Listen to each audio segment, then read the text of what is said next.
you want to speak, just raise your hand so I know you want the mic, and I'll get it to you. There's really no rules. I mean, whatever you want to say, we try to stay a little bit on task, so we'll kind of wear a subject out and then move to whatever you want to move to, and then just keep going through like that so we don't jump around too much. But I mean, if somebody really thinks of something that's important, we can jump around too. I was telling folks a little bit about, we're having another one at McCormick Woods, and it's Christ the Rock Church on Monday. And the reason for that is it's going to be the first 45 minutes are going to be talking about the McCormick Village Plan and the park. We put money in the budget last year.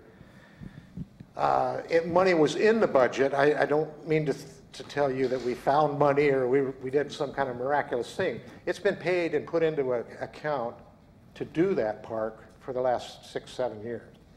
It's been sitting there. But unfortunately, a lot of folks thought that we'd be able to get grant matches for that and double our amount of money. Grants have been hard to come by. They're not any easier now. I wonder if we're recording all right. Do you think so? Okay. Well, yeah, I forgot I have a mic. But anyway, so they're not hard or easy to come by, and so they put in for a lot of grants, and we got rejected a lot of times. But meanwhile, nothing's being done. So I wanted $250,000 of that money to be put in the park to start something, so people that have been promised for year after year would actually get to see something. So that's what we're doing now. We're going to build phase 1, and we're going to start at the end of this month and 1st of October. And there'll be some trees coming down. There'll be some clearing. I have this map that's up here on the screen, and I also have some handouts if you want to take one. If you're really, now the experts are going to be Monday night out at Christ the Rock at 6:30. They're going to really lay it out for you. So I'll just put these on a chair. This is the preferred alternative is what we're working on. And we'll just one sheet there. Anyway, if you're interested in getting through the whole book, which looks like this, you can go on our website. And I had Rhiannon tell me, I said, exactly how do we get there? And she goes, okay, you go to our website, cityofportorchard.us, and then click on Community Development. And then on the left-hand side, click on McCormick Village Park Plan, and this whole plan will come up. So you'll be able to look at it. And don't be confused, because in the beginning it shows several options, but go right to the preferred alternative, which is the third one. That's the one we're working on. So anyway, any comments about McCormick Park? I did mention this, yeah. That money, it came from was it the excise tax or park impact fees. Impact fees that when the county would paid into the county, and then when we annexed it, we got to keep it. Right. Okay, that's all. It's been an account. No, that's yeah. okay. And a lot of folks got mad at first when they heard about that. And they go, well, why are you spending all that money there? Because we can't spend it anywhere else. Well, I don't think we would ever think to do that anyway, but it was dedicated, it was donated, or not donated, it was, yeah, it was part of the purchase of your property. So that's where it's going to be spent. And it's a little bit of a gamble to take 250 of that and not hope for that because we'll use it and we won't be able to use it as a match grant. Honestly, I don't see match grants or grants being any bigger in the next couple of years. And meanwhile, you can't use the park very much. So this first phase is going to allow us to use the park quite a bit. We're going to have the parking place right off of Clifton, a little driveway going in, restrooms, power, and that sort of thing. And then the trail will be cleaned up. So you can go long ways around here for a trail. So anyhow, that's the plan there. Anybody have any comments or questions about that? Oh, okay. Everybody's, yes? Oh, I just wondered when it might be done. First phase, we're hoping probably, it depends a lot on the weather and how much rain we get, because there's about 3 or 4 designated wetland areas around the periphery of the park, and so we have to be really careful with silt screening and things like that so we don't plug those wetlands up. So if it starts raining, then we might have to hold off until later in the spring to do some of the work. The logging portion of it is shovel logging. Anybody familiar with logging?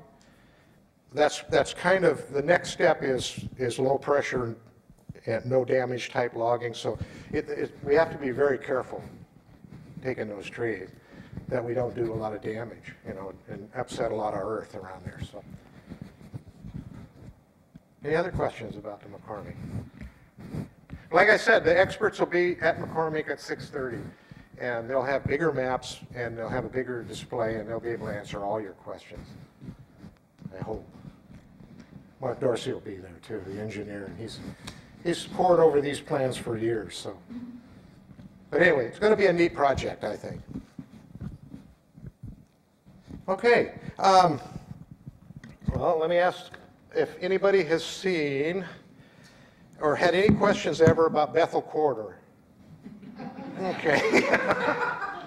That was a loaded question. In fact, we did a newsletter here. What?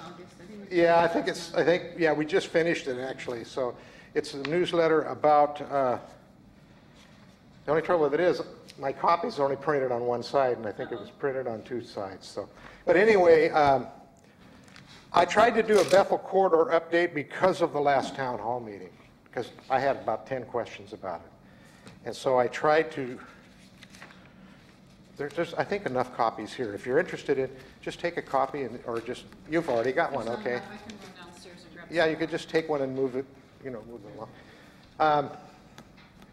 But that's an explanation, in my humble opinion, what happened in the Bethel annexation, what was said before the annexation, what we did afterwards, what we didn't do afterwards, and what we can do now.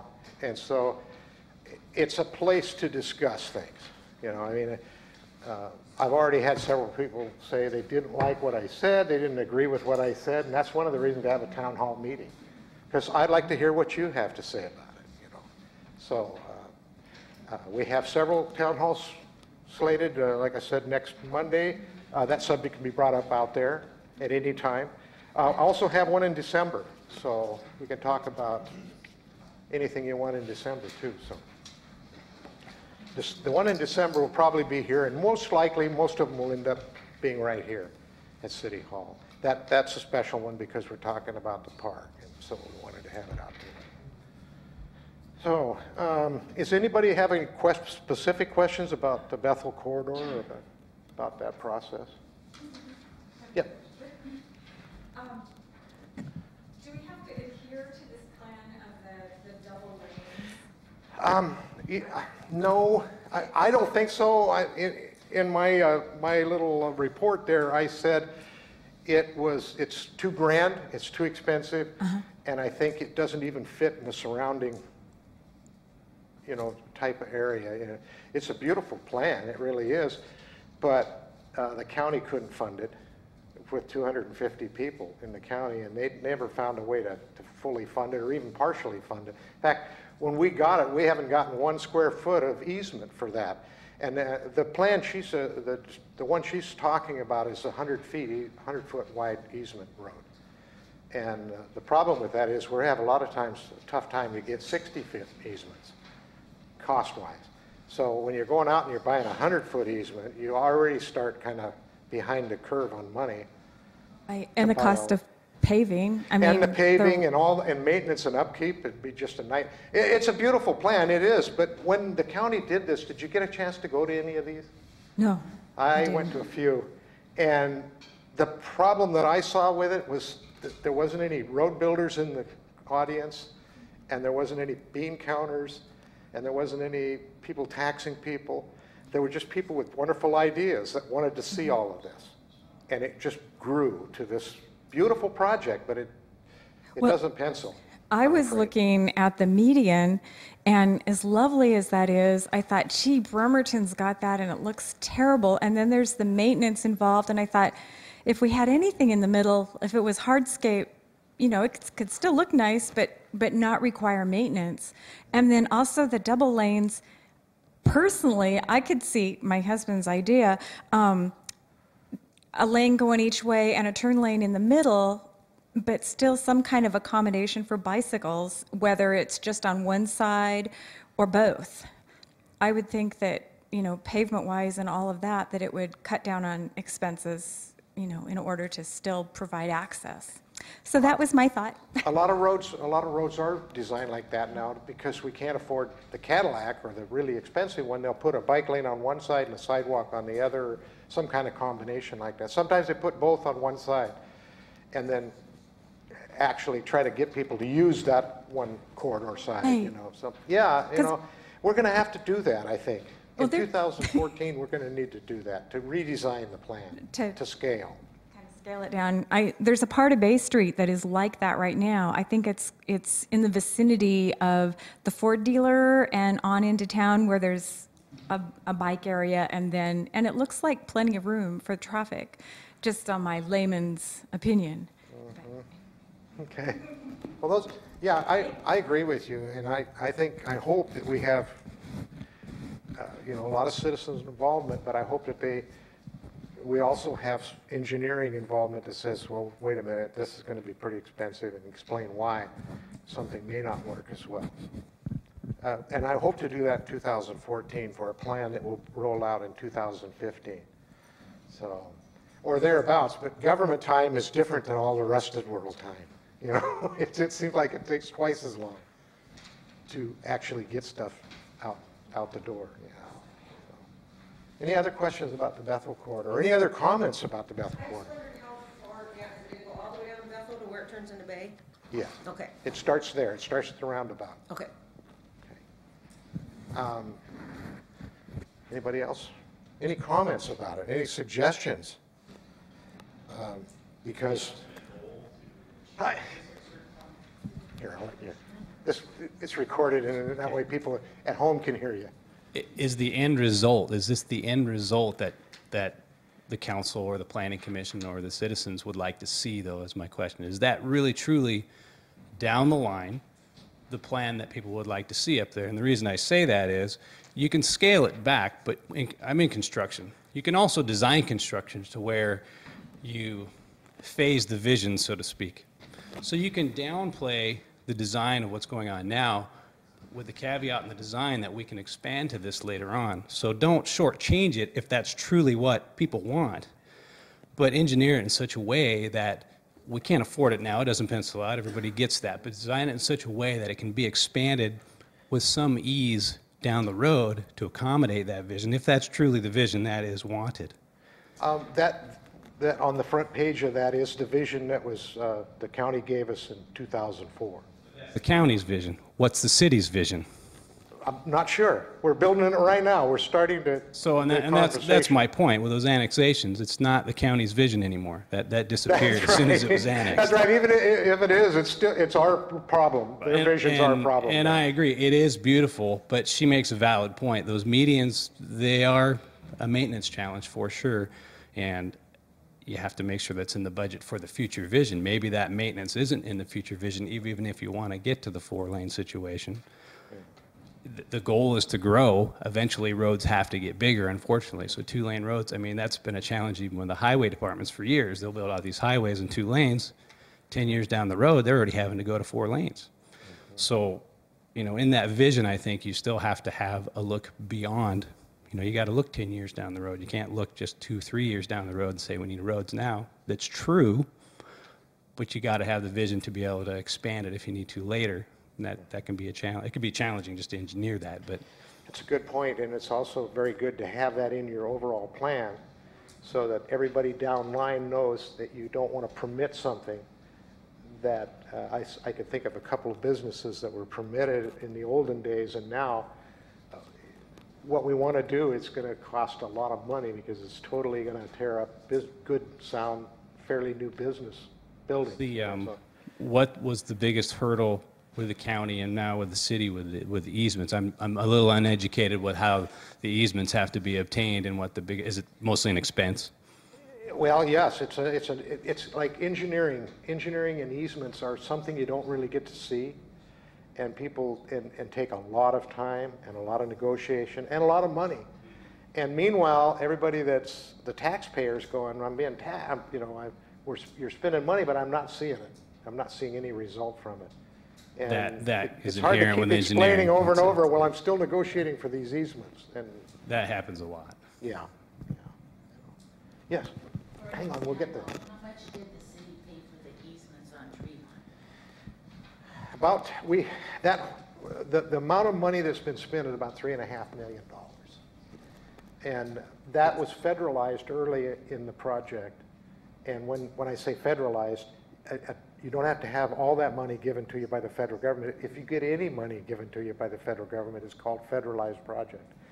And then you have to follow all of their rules. Well, one of the things that really concerns me is now the federal government is saying if you don't finish a federalized project in a reasonable amount of time, and I believe their reasonable amount of time is 10 years, then they can come back. Oh, hi, Fred. Can you clarify, is it easements the city obtained on Tremont, or is it right-of-ways that we actually got? It's the design work and the right-of-ways.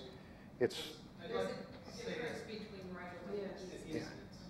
I don't know the breakout from that $3.5 million. It seems like you're purchasing the right to traverse someone's property as opposed to owning it. I think the city purchased the right-of-way. Well, that's what I thought. I thought Yeah. people realized how much they spent just on Tremont from, say, the freeway to Sydney. Not even a half a mile. They'd realize how much doing Bethel is going to cost to get the right-of-ways there, because it's a lot of money. Well, you know, I wish Mark was here because I think he knows the breakout of that. All I know is it's somewhere over 3,300,000, that if we don't ever get Tremont built, the federal government might want us to pay back that money. So, yeah. So, and I'm hoping that something happens in the 10 years and we don't cross that bridge. You know.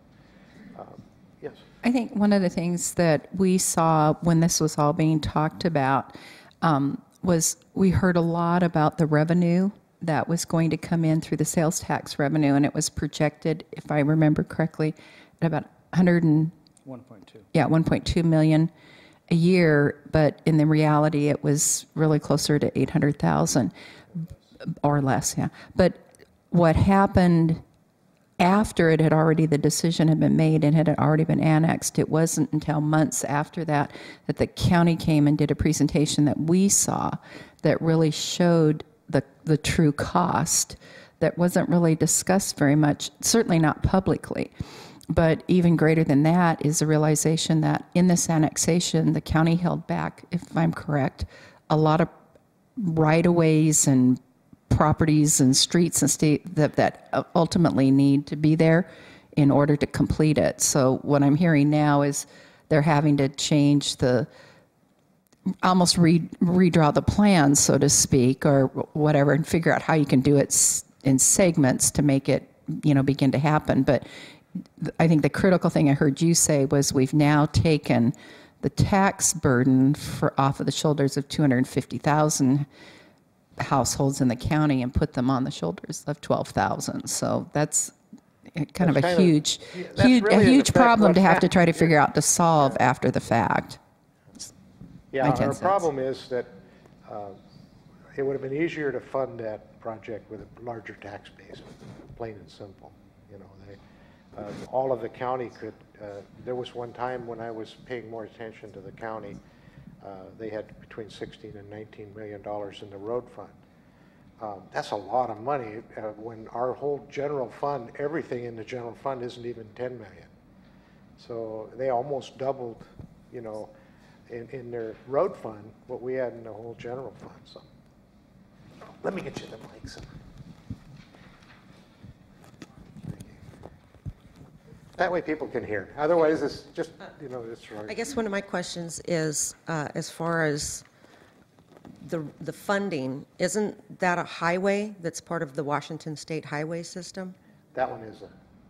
It's not? Okay. It was county and now it's city. Yeah, now it's city. Yeah. But, I mean, we're not going to shirk our duties there. We're going to just try to do a plan that we can afford. You know what I'm saying? I might be able to speak loud enough. Well, I don't know. I'm Patricia Anderson. I have the Natural Health. We've had property on Bethel. I was wondering, over the years, they've taken 3 times that I know of off the property owners. It used to be Rural Route 3. I don't know if anybody remembers that. And then they started calling it Bethel after a while. But I believe there's only a certain amount that they can take, and over a period of time, I don't know, I mean, that would actually it's kind of important to me, but I wondered how far this was going to go up, because how far now does the city, the city limits used to go up to about where the Prudential, not even that far, and where is it now, the city limits? Fred Meyer? Yeah, it goes Fred to Meyer for taxation, okay. So are they going to go all the way to what we used to call Nelson's Corner? There's no plans for that Oh, really? right now. Yeah. Why would you have major 4-lane and not have access to the highway? Okay, I'm not going to get into that. That doesn't quite make sense. Well, now I want everybody to realize that Councilman Fred is here, Fred Chang. Fred, stand up for a minute. Yeah, thank you. And so some of these questions can be directed at Fred. What I was just going to interject is at the council's work study session, when they prioritized what they were going to be doing in 2012, this item was on the priority list to get done in 2014. And that would be the opportune time for the citizens to come and voice their concerns and offer their suggestions. Fred, did you? I'll pass it.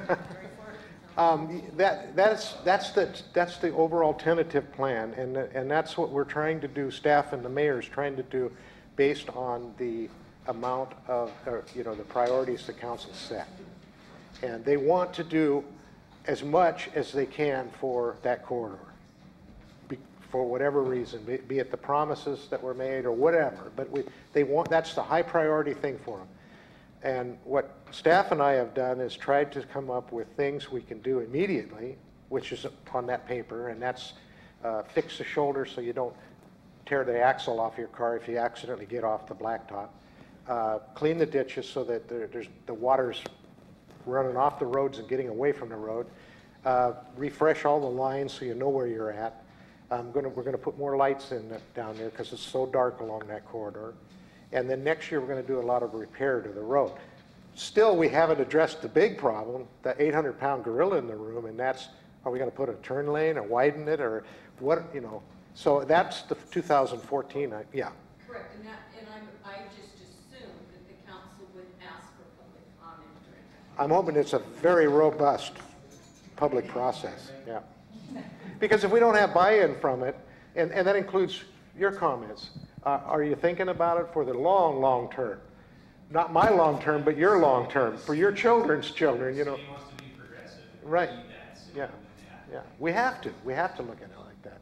And so hopefully several of these folks here will be at that meeting or those meetings and say, we got to do that too.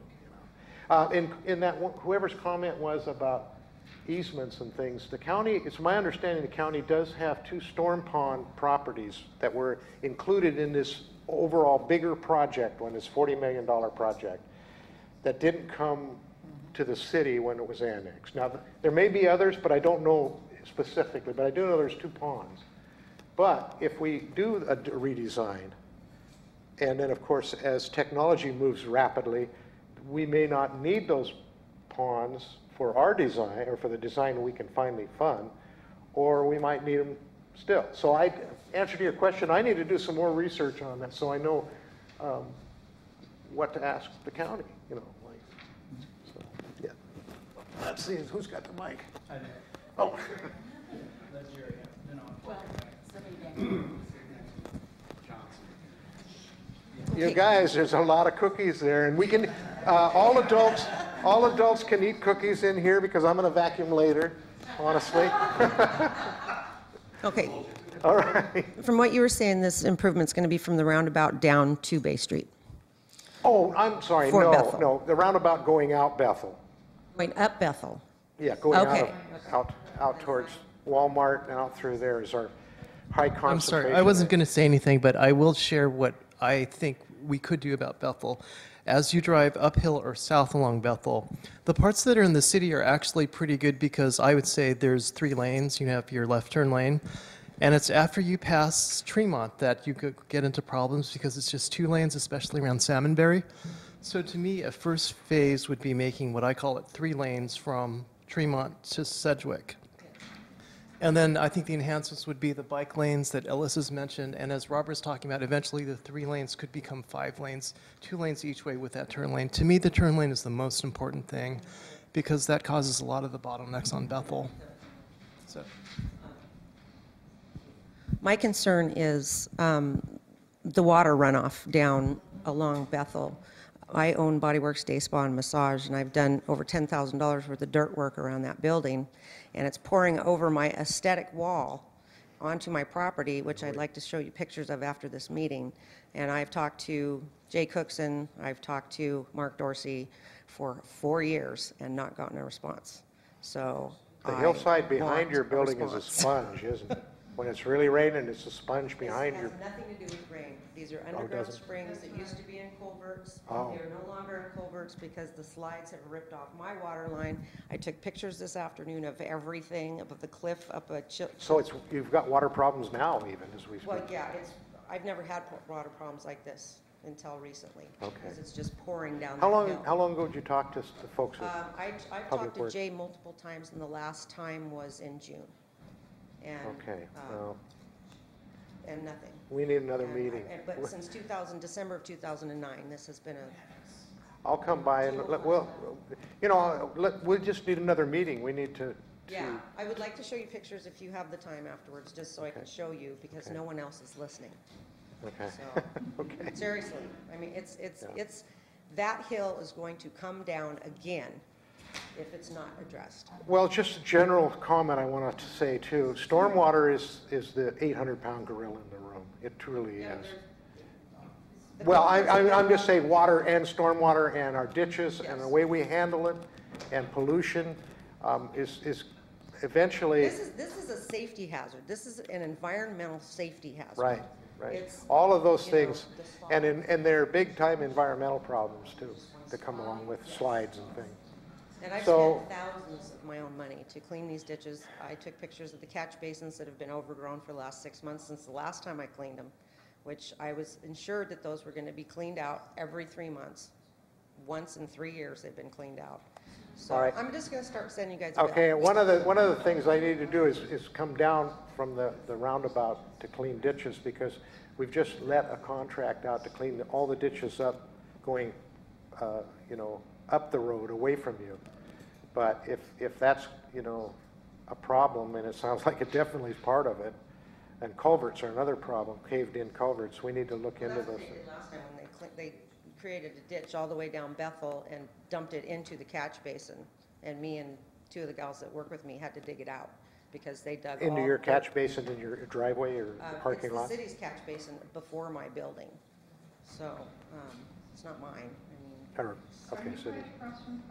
yes. And I was there for 3 hours last night digging. So I decided to come here tonight. Okay, good for you. Well, I'll tell you what then. Jay and Mike, or Mark and I should come and talk to you, or I'll come and talk to you. Yeah. And look at the pictures and then talk to them and see what we can, Yeah. then we need a plan, you Yeah. know? I told Jay I was coming here tonight. Didn't hear Okay, back from him. that's good. Surprise, No, that's surprise. good. You know, we all get busy sometimes, and he doesn't communicate to me always as much as I'd like, and vice versa. It's So, not just about my business. It's when that water's running off there in the winter and it's icy and it's freezing. I've had so many people end up in my parking lot from sliding down there, or the people going up the hill ending up in Carter's parking lot because there's a big sheet of ice across. well, that I road. have always, you know, I always thought I was connected a lot with the rains, because I remember that the dirt bank behind your place and just up, just looked like water just coming pouring out of that one. Yeah, but so it springs. It's not mostly rain. south of my building, though. That's what's happening. It's coming towards my building from the south. The billboards are collapsing in onto each other. They've already guy wired them once, and they're still leaning this way because the soil is just being ripped out from under The their foundations base. are just moving. Yeah. So it's a safety issue. We're aware of overall that stormwater is something that all cities and all small cities are really going to be up against to try to take care of. Yeah, and it's not my property. It is on the plat maps. It is a city of Port Orchard, not an easement, a right-of-way. It's a utility right-of-way. And you know, Fred can attest to this, when we raised the water rates, there was quite a conversation, you know, that right behind that, we're going to need stormwater money for a lot of upgrades. And even though I'm using storm, yours is not storm, it's related to ground springs, but that would still fix it. That money would still be that. Well, it used to be in culverts. There's big pipes that Right. have been crushed. I've got pictures of them, not here Yeah, with me, and but. on the other end of town, we've discovered another area that we're responsible for that have collapsed. And they do. The old concrete tiles and pipes get old after a while, and they collapse. And then they fill back in with dirt, and then they don't work at all like they're supposed to, and then somewhere upstream, new problems. Well, when I bought the building in 2004, in March of 2004, they were fully aware of all this. And again, I did 10 grand worth of dirt work just to keep the water away from my building. Never had a problem with water in my building. I'm just getting water on my property now, which will eventually get into my building. So. Okay, well, we'll work on at least a conversation to start with, you know, and find out. Anybody else have any road or storm-related questions or comments? No, I'm not yet.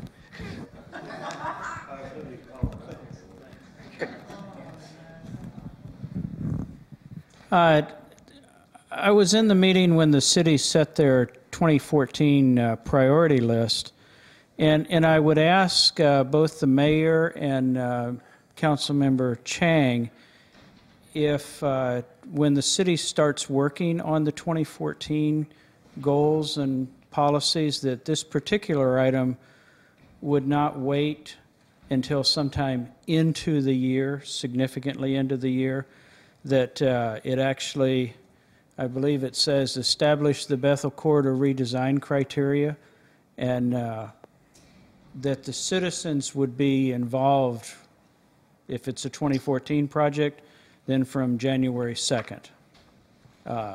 I think this is important enough that the City Council should make a concerted effort to begin the project at the beginning of the year instead of waiting sometime into the year.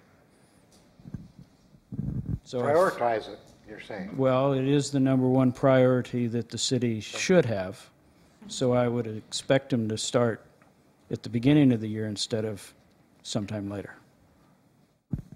Okay. Point well taken. Thank you.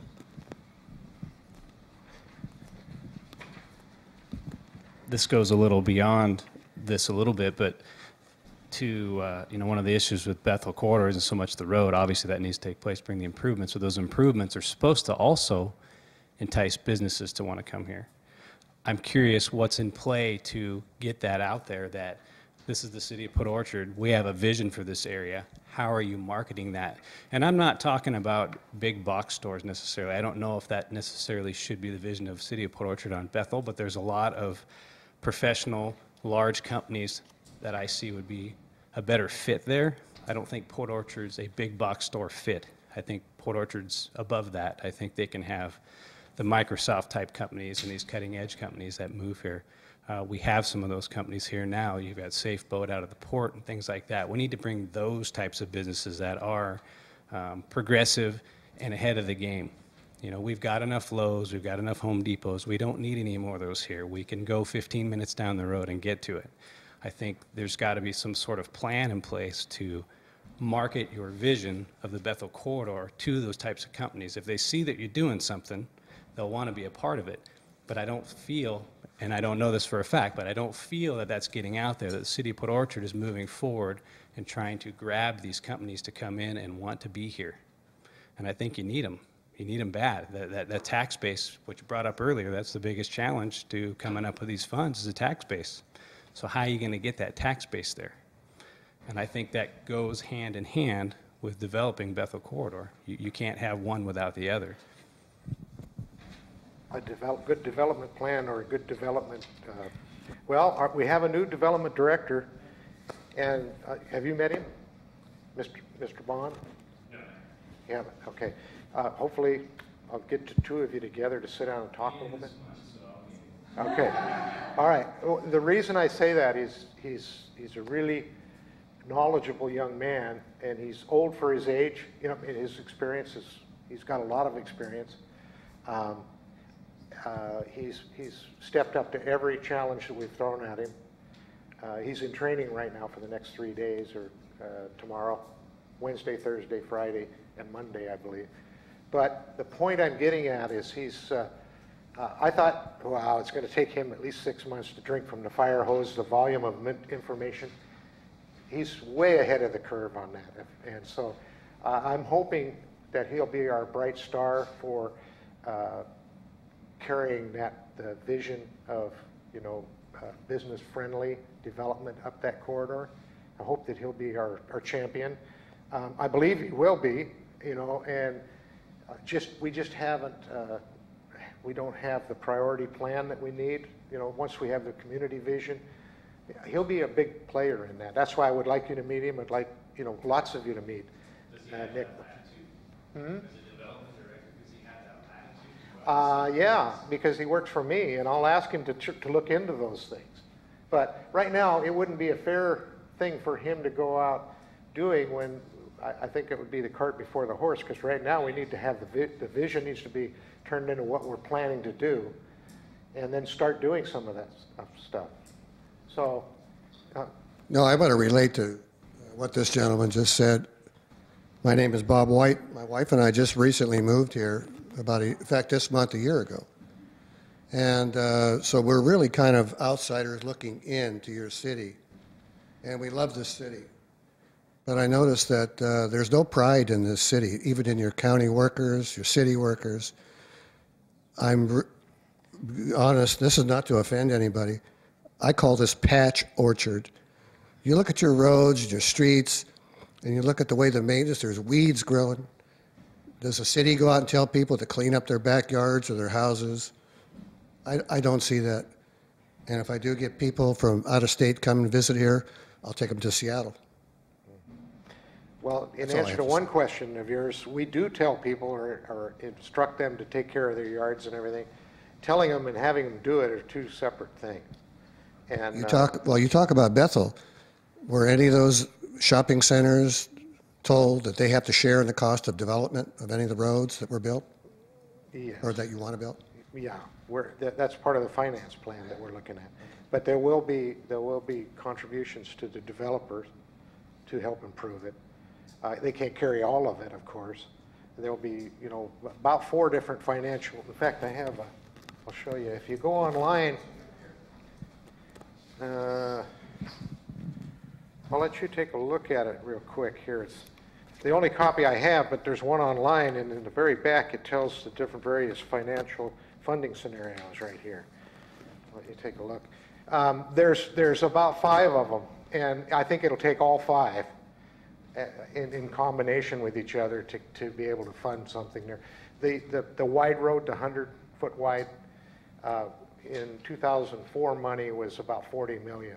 And I thought that was light, because when you're buying that much, right-of-way, that right-of-way is expensive. It's commercial right-of-way too, per square foot, it gets a little expensive. So, yeah, I think that's the biggest problem a small town has, as any town, city or county, is trying to figure out a way to get these infrastructure improvements, capital improvements done, and not.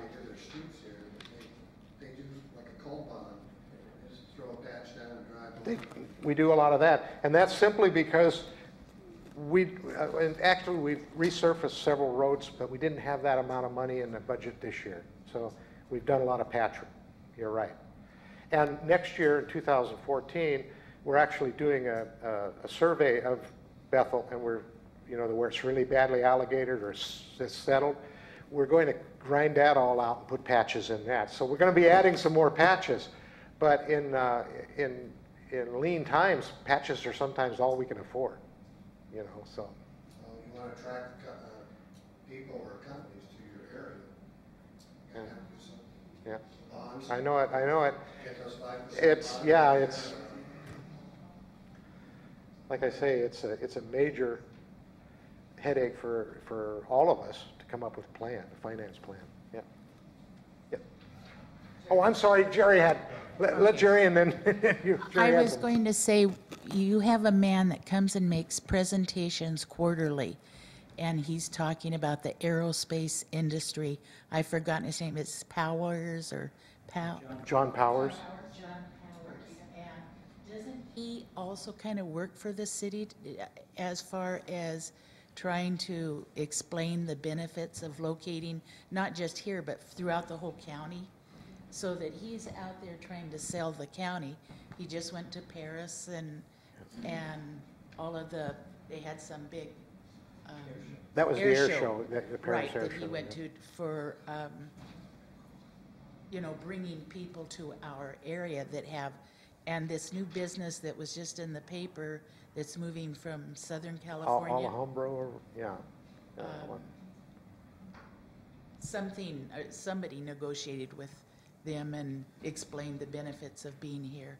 So I think that it is happening, maybe not just in the city, but the city pays into different groups to help market. Good point, yes. John Powers, KEDA, Kitsap Economic Development Council. Tim, sure, the city just donated $5,000 to KEDA to do a video, correct? To the economic development. Right, they paid for a video. I don't think it was a donation. It was a service, a service contract. And that was about To market. marketing Port Orchard for businesses. Yeah, and so, and we haven't seen it yet, and we're hoping it's good. We're hoping it's worth every penny, you know. And we believe it will be, and it'll be on their website, KEDA, Kitsap Economic Development. It'll be on our website. And the thing that I like about it, it'll be ours. It won't be something they produced and they get to license and use. It's ours, so we can put it anywhere. We can even cut little CDs and hand them out, which we will do to businesses. Or if you guys did well and are moving forward on social media, have a lot of businesses that can help you. That's right, that's right. We have a social media policy now. And we have a social media officer. And I asked her this morning, didn't I? I heard a staff meeting, I said, I've got 2 people want to talk to you about social media. When do you want to open the doors to the social media? And she goes, after October 2nd. She said, so, yes. So we do have a social media, and we're going to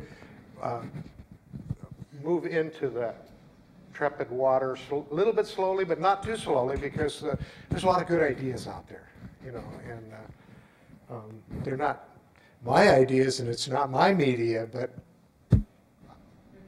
it's a lot of young people's media.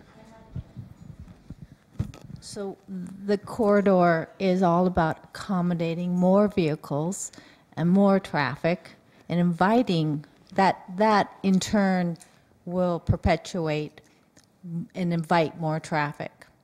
So, you know, in the thought of a futuristic thing, you know, and don't think about how to solve today's problem, think about how do big cities work. They work with transit. They work with a very convenient transit. In fact, you go to Europe, you don't need to get in your car, you know. So if you hold the state accountable for, you know, Sedgwick and have that be something to channel traffic back behind the city lines, you know, as opposed to it's not right now. It's people are going to come to Tremont because it'll be faster, it'll be easier. There's more flow, and I think that is maybe not a good long-term vision for what you want, where you want to be. You want to be a city that invites the young people. They get on their bicycles, they take public transit, and maybe we're not thinking about a futuristic state as opposed to how to accommodate now. Good point. You know, I'm on the Kitsap Transit board. I'm one of the board of directors on Kitsap Transit. And when I first started this job, I thought, you know, my job's here in Port Orchard. Why am I going to Norm Dick's building all the time for Kitsap Transit, Housing Kitsap, CINCOM, all of these different groups? In about 6 months, I realized why, because they're spending our money too. You know, it's county money that they're spending for Kitsap Transit all across Kitsap County. And if your mayors from the different cities isn't at the table, you're not going to get some of these improvements, some of this money that you should get for your city. So it's a big question, it really is. No, we've cut back on bus service. We've cut out Sunday service altogether quite a few years ago. Yeah. Not we, Kitsap Transit. Well, yeah, okay. Now I'm speaking, I've got my transit commissioner's hat on, and we, okay, they, but you know, I mean, it's all in, the point is we don't have the service. And we need I'm going to challenge you that when you think about your vision for this, don't necessarily have it be a vision that accommodates today's lifestyle. Make it, because it's not going to happen today, it's going to happen down the road. So think about that vision of what you want Port Orchard to be, and if you want to bring businesses, you want to see what attracts them, and that effective, you know, public transportation and convenient medium, and don't encourage more people to take Tremont because it's faster. Well, see, that's what's going to happen to you. That's kind of a problem when our Tremont Boulevard project is planned, permitted, dirt or shovel ready, and we own all the easements. And that's the one we talked about, over $3 million worth of expense already been expended. You build it, they will come. Yeah, yeah. So I wish you were at the meeting before that decision was made to spend that $3 million. So. I will say probably one of the most critical things that you can do is show up at city council meetings so that you hear what is going on and where the plans are, you know, going to be taken and the process and how that has happened. And being able to have input. So most recently, when we were here and they started looking at projections for projects for the next couple of years, it's very limited to a couple of years. The vision that needs to happen needs to be farther out. There needs to be a 5, 10, 15, 20 plan, so you've got a target that you're aiming for. So the purpose is that this is a great forum to hear this in, but showing up and expressing to the council the desires from the community to see them looking farther out into the future, so we're not solving problems as they're hitting, but maybe getting plans in place to do the kinds of things that are being discussed farther down the road. And that's, I think, one of the things we've struggled with over the years is plan a little farther out.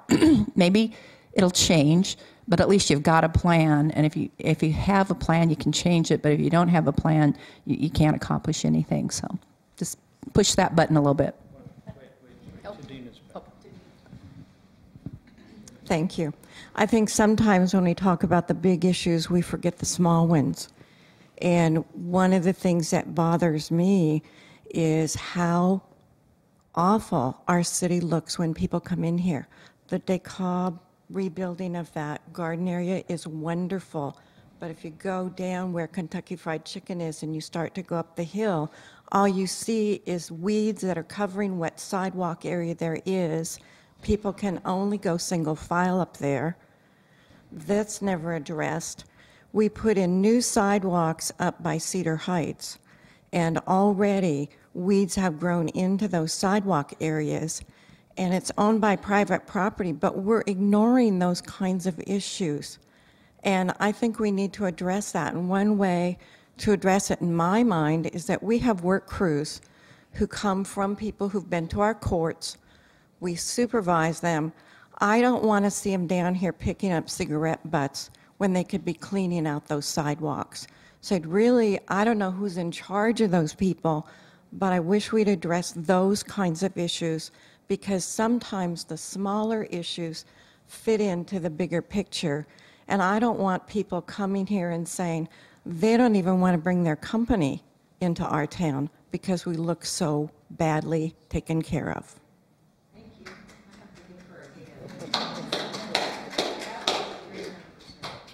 Well, just to answer your question, we do have work release or people working off their jail time by doing work for the city. The city provides jobs to do, and KCR is the managing company that manages it, takes them around and does the work. So I will find out from Mark if we have any openings at all to do some of that work, cleaning up, along the canyon strips there and stuff. I think the answer is to give them a project and say, this is what we want done. Oh, that's what we do. time. We have work orders, but I mean, we can only do so much, and the problem with it is we don't know how many are going to show up and which days, so we have to be flexible. And yes. I also have a question along that same line. I don't know if the city has a penalty for somebody that has been, say, notified that their yard or their sidewalks or whatever needs to be cleaned up. If they just ignore that, can we send out a crew or somebody to fix it and charge them? Charge the property owner? You can, but you can't make them pay. Why not? Because the judge will just say they owe it. So the only thing that the city's allowed to do is put a lien on their property. Okay. So they can't sell their property without. Better than nothing. Well, it is nothing because it is nothing. No, it is nothing because they could not sell their property for 20 years and you don't get a penny. So, but there's a bright spot in all of this. Because of a few town hall meetings we've had, we're going to put in the budget, I believe I've got in there 20,000. Do you remember? Okay, don't quote me on the dollar amount, but it's going to be enough to put a really big dent in at least one derelict house. And the theory is we're going to do more than just threaten. We're going to actually remove something and bill them, if we can get this in the budget. And then we're hoping that that shows that we're serious, and then the next time we'll budget some more money, and people will start realizing that they're serious about wanting to get this stuff cleaned up. So that's our plan right now, is to get some money in the budget to actually put some teeth into the regulation and do something. So about city property where the trees are overgrown and they're like years. Now, are we talking city property, or are we Yep. talking? Okay. Like down in Harrison and Kitsap Street. We used to be able to see the neighbor's house across the street, and it's a safety issue now because you really can't. But those trees up on that alley have really overgrown, and I'm wondering when our property taxes are going down. Okay, property taxes are not city, city purview. But I happen to know, wait, I might even know something about this one. I used to work on the Board of Equalization, that heard property tax disputes. And if you, in fact, right, but for whatever reason, if you've lost your view, and views up there at the county are always assessed based on panoramic, 260 degrees, and then obstructed, really obstructed, no view at all. And Jerry's lost hers completely. Well, ask the assessor, go to the assessor's office, ask him, show him your property tax account number, and say, you've lost your view, what are you charging me for? What are you assessing me? The point is, we're after private citizens to clean up their act. What if it's the city who needs to clean up? Oh, well, we get a pass. No. No, we shouldn't get a pass. No, sir. No, ma'am. And then down the alley when the trees get over, the garbage trucks go down, but when cars go down, the overgrowth starts scratching cars. Do you just put in a request in the city, or what do you do? Yeah, first of all, I would get get a hold of Public Works and get a Public Works complaint number. And then Mark will follow up, or somebody will, DJ or Mark will follow up. And if they don't, then you have already called them and you've got it on their Public Works complaint because they register all of those in. And then you can ask me. And then I can go see why nobody ever answered your complaint, you know. And It's hard too when you're walking down the alley and if it's so overgrown and you're walking and you're trying to get out of the way of a car that's coming up, you're kind of in the briar patches. Yeah. A safety issue. I carry clippers and I cut the, I get out, I start my car and I cut. I clip my neighbor's blackberries because they scratch my car going up a driveway that we share, and I'm always out there clipping them. And I'm waiting for somebody to say, don't clip my blackberries, and I'm going to say, oh yeah, I'm clipping them. But anyway. I just wanted to encourage you to, one way that you can actually get something like that to happen is if 2 or 3 of you came to a council meeting. I'm just one of 7 council members, and to make something happen, you need to convince 3 others. I'm always very concerned about quality of life issues because I live 3 blocks from here. I love my neighborhood, and I try to walk everywhere. I wish everyone had that opportunity, but it's a huge city. But I think if, for example, if 3 of you came and talked about the issue on Harrison and overgrown trees in the city's right-of-way, maybe you brought a picture, and you're now talking to 7 council members and the mayor at the same time, and we're all hearing the same thing. One thing that I am challenged with is I hear things from people, and it's my challenge to then convey it to the rest of the council. I can't always do it successfully because they think I'm either making it up or they don't know that what I'm hearing is valid. And you can make an impression. If 2 or 3 of you just came in a posse one night at 7 p.m. and you just, barrage them with a specific issue like trees, overgrown trees. And there's the undergrowth there too, and you're walking by, and every once in a while you see somebody there who is living there, or who is like Oh yeah, yeah. But that's a safety issue too. Suddenly there are people living back there. We work with a lot of these people, and I know that the council doesn't get out and see all this stuff. So if they don't know about it, they can't help you. So you got it. I know that for a fact. You can get on Porter's website, 1 click, and you've emailed every single council member in 1 click, and you can put a photo in that and say, "Can you help me?"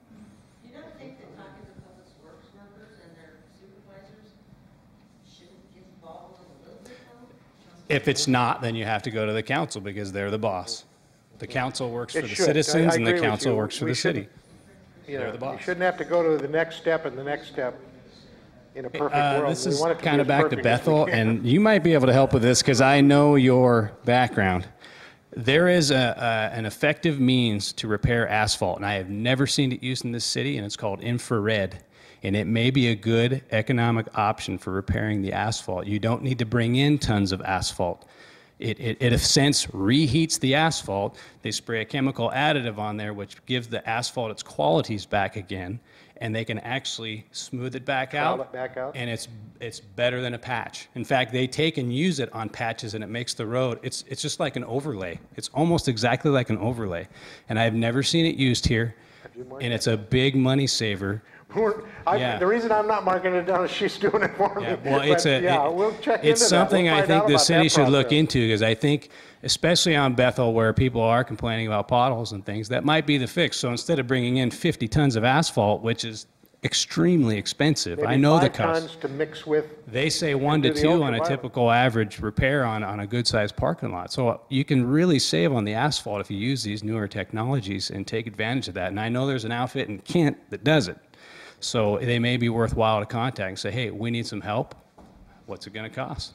And these people give bids for free. Can't hurt to ask. There is a lot of things that you have to, in this job as mayor or councilman, or you have to have a kind of a questionable attitude, because I was told the other day when we put these patches, you see they grind out just a patch, and then some of them have the tar around the edge and some of them don't. And I was told, well, the state doesn't put tar on there because tar makes motorcycles slip when it's wet. And Well, the it's a state's safety going to thing. cover its liability. Well, except I see some places they're putting tar on them. And you're going, well, who's right on this? What, you know, so but we'll check Well, in into other that places, they're doing that. oil mats. County just did our road, I do Harper know Hill, that oil mat. that the patching jobs we do is not good. I mean, with the coal I think it's patch. something to look into. I don't know. Just a big lump sitting there, you know, it's not smooth and it's not. Finish up where I was starting, and you reminded me that I've heard from people who complain about derelict housing on their blocks or specific houses that they feel the city should do something about. And one thing that the council has discussed is having something similar to Bremerton, where we go after homeowners maybe in another, outside the city or another state, and we go after them more aggressively. That's one thing that Tim's talking about, is putting money into the code enforcement budget. So we can go after these people, but what also helps the council is if you educate them about the things that you see. I had heard from a woman on Morton Street who was very passionate about a house that she feels the city should tear down. Of course, we don't own it, so we can't tear it down. But I told her, when we were discussing the issue at council, the others didn't think it was a topic that merited a lot of attention. So that's where you, as concerned citizens, need to help educate the rest of them. It's not that they don't care, they just don't hear the same things that some of us hear. So that's where I really believe you can advocate for an issue like that. That's kind of how I got involved with the council, because I was interested in block watch things in my specific neighborhood and backyard. And then I liked my neighborhood, and I thought, wouldn't it be nice if the whole city was like a little neighborhood where everyone knows everyone else? So that's where I come from. I don't know if this is the time, and you tell me if I'm getting out of line, but we're talking about budget here. And one of the things that our council is pushing for is a city manager instead of a mayor. And there's a group of us that have kind of been looking at the costs, and it's going to suck, in our mind, over $500,000 out of the budget. That I personally don't think that, in doing my research, I haven't found any place yet, and maybe it's there, I'm not real good on the computer, that statistically proves that having a city manager is any better. It's just one of those things that's coming through, and every town is kind of grabbing hold of it. But it's not going to be good for our budgets. Right now, we have a well that needs to be brought online, which I'm not exactly sure how much to get it connected. The well has been dug, but we're almost out of water in Port Orchard. So our water rates are going to go up to connect that well. We have asked every department to cut back over the last 5 years, and I don't know the percentage, but I was thinking about that. Mr. Patunsu went to the Realtors Board and is pushing for a city manager, and he said each department will just have to cut back 3%. Well, they've been cutting back for 5 years. So if they cut back, in my mind, that means that we're going to either lose services or we're going to have to pay more for our services, and all of our fees are going to have to go up. So I'm really worried about this one for the money costs, but we're also losing our right. We wouldn't have a town hall meeting with a city manager. They are only accountable to the 4 strongest council members who they know can hire and fire them. And so that's something that I'm really, really worried about, because we have a group of people that have made a pact, and I believe they even started the pact before the council decided to go this, or officially put it on the ballot. Pardon? A political action group, and they're already out there. They've got a trifold deal to hand out saying this is just great for our community, and it is not going to be great. It's going to end up costing us. And I think that what a lot of people don't realize is, like, there's been an article going around about getting matching funds and all that. We have the KRCC and the Puget Sound Regional Council, and those are the groups that are handing out, I believe, most of the grants in that. And we're one little small city in that whole vast group of cities that belong to this. And so the money is not coming to this side of the water as fast as it is to most of the cities on the other side of the water. And they're controlling the money. And so we're going to be in a big fix if that comes through. And they're very strong and powerful, and they're out there pushing it. And it sounds great, but it is not going to be great for us. And so I suggest that we learn more about it and really figure out. They say because these people are college graduates. Well, there's a lot of people, but that doesn't mean. The other day it was stated that they'll know the laws. If they hire somebody from Connecticut coming here, they're going to have to learn the Washington state laws. They may know the federal laws, but so they're saying we wouldn't have to spend as much for the lawyer to train the mayor in that. It is just, it's all pie in the sky, but it's a big cost for this pie. You know, I appreciate your comments there, and I agree that the estimates of cost are way low from what realistic costs are. Bainbridge Island, for instance, spends well over $300,000, and that's not when they dial in the amount of money to get rid of a city manager. They've had three in 3 years, and it's been over $500,000 if you take in consideration their severance amounts. So a year for that. So the costs are a lot more than you might imagine, you know.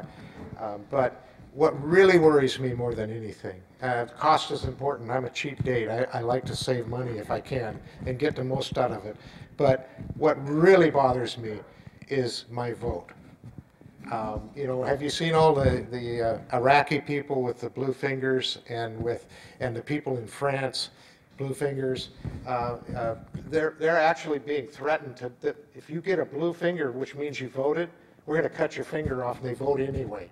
And yet we're contemplating not cutting our finger off, not even going to trouble, not just giving our vote away. That really bothers me more than anything. I want to elect the next mayor. Now, forget about me. If you don't like me, don't elect me. But you have a right to choice. But if you give this up, then you don't get to elect the next mayor, no matter who it is or who she is. I think the thing that irritates me the most is that if it's voted in and it doesn't work out, we're stuck with it for 6 years. For 6 years, we're going to have to pay for a city manager, and you know, I just think that that's unright. It's on the vote right now. I mean, it's on the ballot. I mean, you need to vote no on this council manager proposition because it's going to be bad for all of us. November 3rd.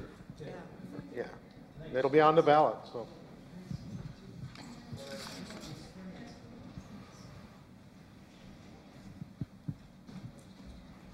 Hi, I'm Loretta Jacobs.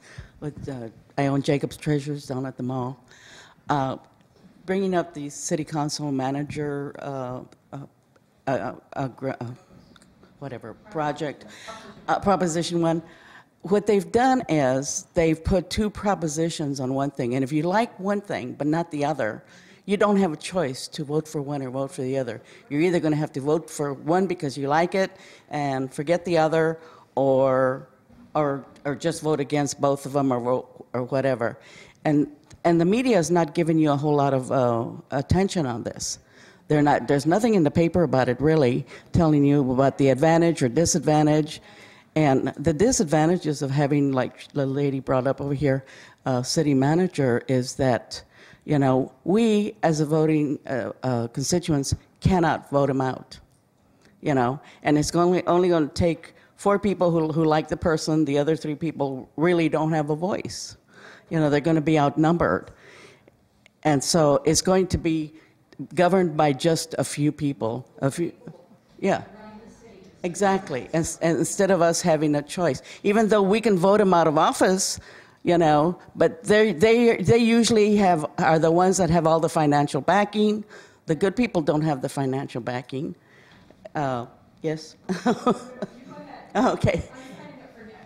Oh, okay.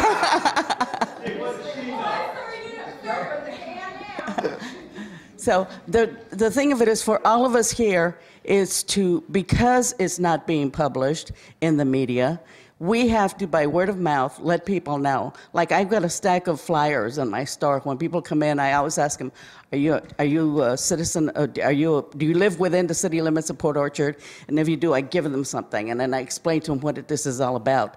And explain to them that, hey, if we don't like, if the council doesn't like the person, then they have to fire him, plus give him a years of severance pay, and that's not going to be in the budget. And then there's all these things like the Bethel Corridor or other roads in Tremont or Omar over by McCormick Woods, places that need attention. They're going to get neglected because all this money is going to go to this city manager. It's a nightmare. It's just a Pandora's box. If you know, they always say, be careful what you pray for. Well, let me tell you, be careful what you vote for.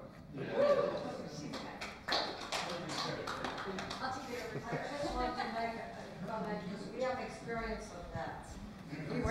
We were stationed in Connecticut for 6 years, New London, Connecticut, and we had a city manager. We didn't even know about it because we were not voting over there. We were just temporary in Connecticut. I can tell you, we own a property over there. It was a 14 square feet house with no yard, one bathroom, and we were paying $3,000 in property taxes. Nobody was doing any improvement over there because as soon as you change a panel in your windows, your taxes would go up. The city council were always the same. We had one of the mayor that was living next to us and another city council just across from us. When you were going to New London, and you can ask any military personnel that was stationed in Groton or over there, the first thing they would ask you, do you have kids? If you had kids, they will tell you, don't go to New London. The school is terrible. You pay either that or you pay teachers for the school. So we had the worst school, and it's known. I'm not inventing anything. We had a problem. You were talking about storm drains. Everybody over there had a problem with wet basement. It was absolutely a nightmare. We had a storm. We didn't have storms drains, period. We didn't have any real infrastructure, and worse of it, we were there after during September 11, and that's when we discovered that we had a city manager, because there was no more leadership in the town. And that's something, when there is a catastrophe, and I was talking about that today, you need to know that you have somebody that is in charge, and not a triumvirate or a septumvirate, I don't know how you call that when there is 7 people that are in charge, that don't listen to you. We have that good experience. You can talk to the city council. So that's what I wanted to say. We have the experience, and I know there's a lot of people that were in those towns, and this is unique to this country. You can talk to your official, to people that are that govern. I don't like the word govern, that we elect to be our leaders, and they're supposed to answer to us. This is fabulous. When you look at the story here, this is absolutely fabulous. This professional government, excuse me, we had that in Europe, and I think more and more we want to get rid of professional politician or government. We want people that are coming from us, that have experience like us. So that's what I wanted to say.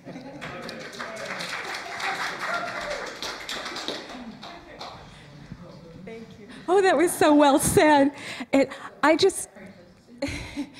just wanted to interject that we could all write our opinions in editorials and get the word out as far as the facts. We've been doing tons of research, my husband and I, and it is amazing, the information that's out there. And it would be very beneficial to share it with other people, because when we hear the other guys, I mean, I don't know who might want, the other government, but when we hear it, it sounds all good and everything, but there's not any real specific facts or any specific problems addressed that they're trying to address.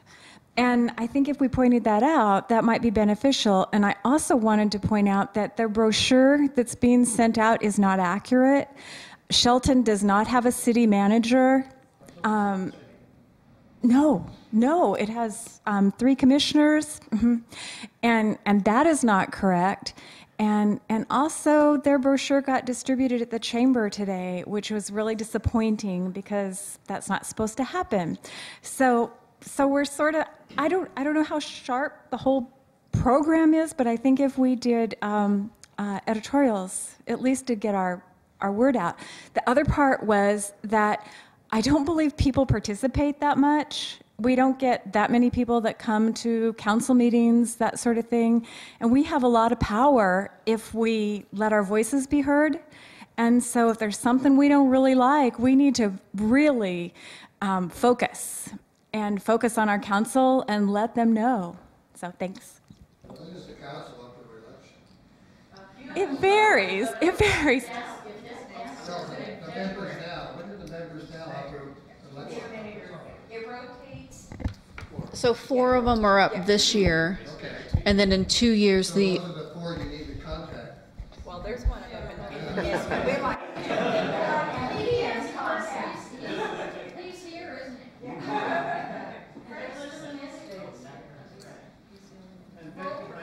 I think your point of people coming to the council meetings, Eric over I here is think you're running going to for see, my personal As soon beliefs, as I they think through, you'll see. we'll let them introduce. I think you'll see an improvement with that, with the social media policy, because if I'm correct me if I'm wrong, Brandy, but if I'm correct, you can't respond through the Facebook, which is smart because that would get a little weird. But people are going to see what the city has to say, and if they have a challenge or issue, they will be more inclined to come to a council meeting because they're seeing it. And now the only way to say something, because you can't respond and hide behind your Facebook, is to come to a council meeting and actually speak your mind. So I think you may see, I hope you see an improvement in that, because I agree. I think more people need to come as well. On the city manager thing, I'm on the fence, people, so I'm not making any judgments with it, and I still don't know what's better. I'm still doing research as well, because there's... No, I haven't. That's why I got to research. Yeah, that's why I got to research. But you still, from my understanding, you don't vote for the mayor, and I get that, and you lose that vote, and that's a negative. You do vote for the council, though, so you still do have some control. Has it been negated? Yeah, because there's a time frame in there. You can't just fire the guy, so that is a challenge. The biggest challenge for me right now, and it's on the council right now, and I've talked to a few about it, it's a challenge for me, is I don't like people from one group or entity representing the city council, and I think there should be a policy against it. That's called special interest, and that loads the council. And right now, and you know what? All of them are very upstanding gentlemen, so don't take me wrong. I think they're all quality guys. However, you have a board member on the council, you have an employee of the council, and you also have a newly elected person on the council that all are part of Kitsap Transit. I have a little bit of an issue with that. And that's why I have a challenge with the city manager, especially because of a loaded council. I don't like that. It has a bad perception to me. Whether or not they would do something poor, it has a rough perception for me. I don't like that. I hear that.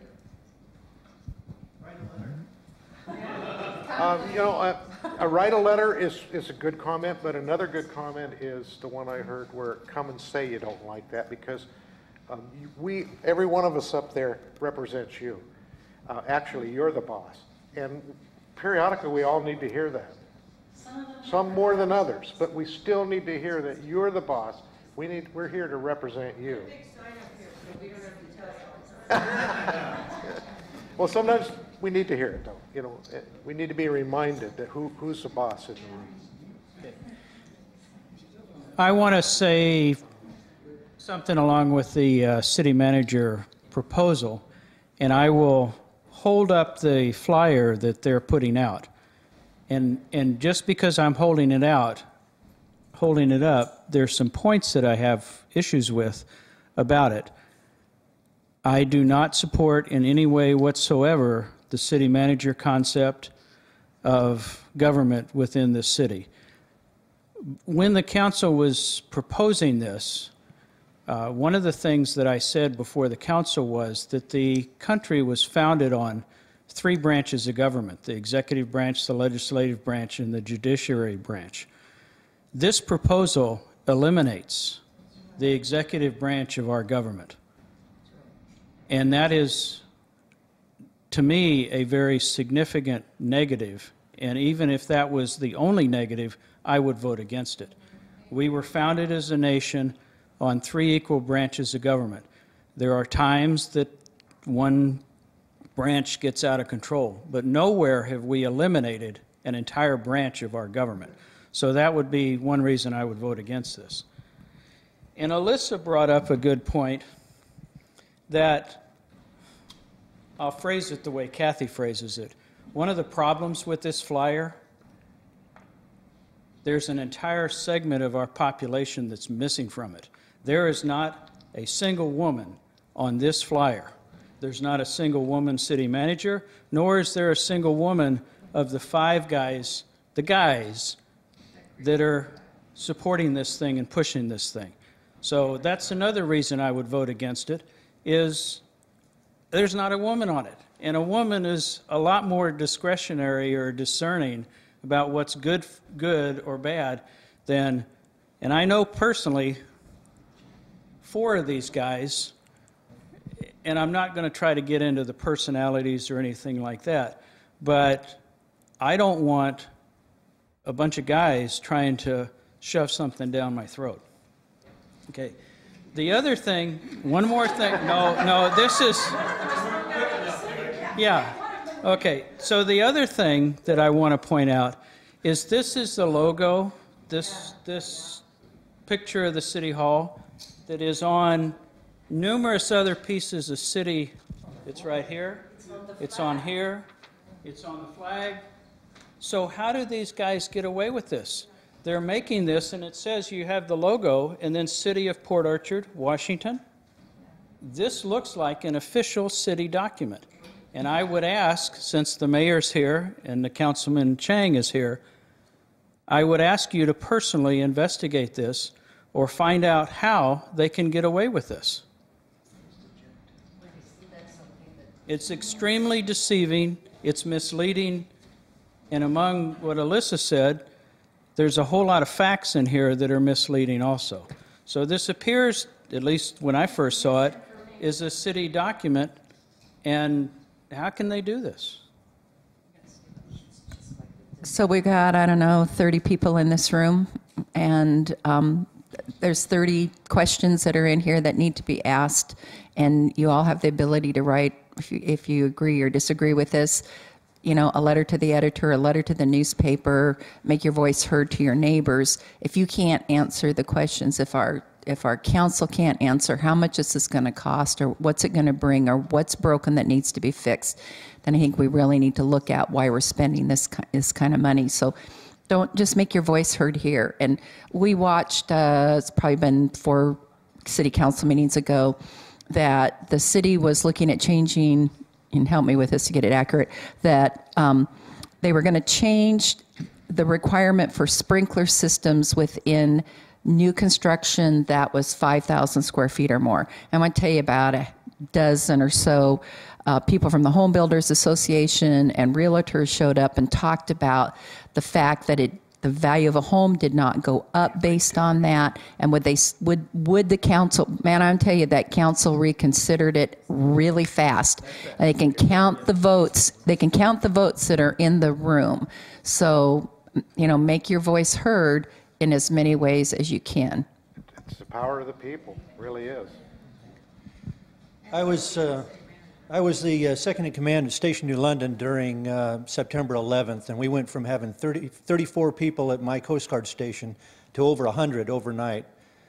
Shortly after that, I went to the mayor's office and in the city hall, and we got together with the emergency people and all of the community, and we were talking about all the different challenges we had in New London with the sub-base, with the nuclear plants, with the things that we had as vulnerabilities in that area. I was amazed to find out that there was a city manager. The city manager, I said, well, where's the mayor? And the city manager said, you want to see mayors? Go out there and look on the wall. He said, there's a whole plaque full of mayors. He said, you're talking to the power here. I'm the city manager.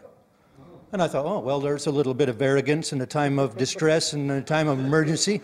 But I was going to roll with that and see what we could do with that. And then I found out not just was he arrogant, not just was he was incompetent. And my folks have got, in Reno, Nevada, have got a good story of a city manager who wound up bankrupting Reno to the point to where they're not sure they're going to get out. They're going to go maybe the way of Detroit. They could go bankrupt. And this guy then turned and went down to California, where he wound up landing in jail for all of his corruption. I see this as a blatant grab for power. I really am sick of some of the things I see. The worst example also was something my wife reminded me of, was eminent domain. In New London, during the time I was there, they took over a whole neighborhood. I didn't get in politics here in Port Orchard for any other reason other than when Mayor Coppola was in charge here, he drove a planning scheme to the point to where he was going to take over an entire area of Port Orchard and rezone it commercial, of which I had landed from what I went through in New London and came here to this little town of Port Orchard, which I love. This is paradise. This is the place to retire. After 28 years in the Coast Guard, I knew I wanted to come back to the Pacific Northwest. I was in Bellingham for 3 years. I loved it up there. I grew up in Oregon. I love this place. I don't want to see it turn into what they did with Seattle. You mentioned Seattle. I like Seattle, but I don't like SeaTac. I don't like the crime. I don't like all the stuff that goes with it. A lot of the stuff that they do and a lot of this eminent domain stuff, it's all based on little power moves like this one of getting a city manager and taking away our right as the people to do what we know is right. Everyone here, this gentleman here has got great ideas. All of you have such great ideas. Why doesn't the city council engage us and ask us what sort of things and reach out to us, as Mayor Tim Mathis is, and try to make our little city better? We can do it. I know we can, but we're not going to get there with the city manager. You know, it's the first chance I've had to look at this, but Port Townsend, this is a point of interest. Port Townsend, they've got this as a reason why city managers are great. Port Townsend's had 2 findings from the state of Washington, financial findings, in 2011 and 2012. The first one was, you're in very bad shape, you need to suck it up and do something about it or else you're going to go bankrupt. The one in 2012 was, you haven't done anything and you're in worse shape now than you were the year before. And the one other thing that I noticed about Port Townsend is they are the #1 most indebted city in the state. And they've had a city manager for 7 or 9 years. I forget how many, but so, yeah, so whenever you get anything from any group, just kind of research it a little yourself, because sometimes it's not all that it appears to be, so. Also, I haven't done the research, but I have been told at a meeting that we had that there's a term out called white-collar gypsies, and that's the term that they apply to city managers, and all of us would be looking for advancement in our careers. But the average time that a city manager stays is about 6 years. Now, when you work with averages, if you've gone through statistic classes, they're the worst things that you could throw out to people because they don't really tell you anything. Somebody could be there for 10 years and somebody for 2, and there's an average of 6 years in a place. These people move around their resumes are always out there. because they're always wanting to advance. I think, am I right, Nick, that every one of these has at least 3 to 4? I think between those 6 people on that page, they've served as city managers or the one guy, administrator, in I believe it's either 16 or 18 cities. Mhm. Fort Townsend, the guy in Fort Townsend, Townsend is his 4th city. 3 of them, the previous 3 were on the Eastern Seaboard. Right. Most recent guy, Bainbridge, he's on his 3rd city in Washington. The guy in Port Angeles is the only one that is a local guy. He is from Port Angeles, but he just took over last year from a guy that left to go to Texas after a couple of years from Port Angeles. And he had offers coming in from numerous other states, is what the paper said. They're not a loyal bunch. They're about as loyal as any other rat crawls out from under a rock. And they only have to be loyal to Forest City Council. That's right, correct. And you saw what happened on Bainbridge Island to the only woman that I've ever seen. She was fired with us, with a balanced budget.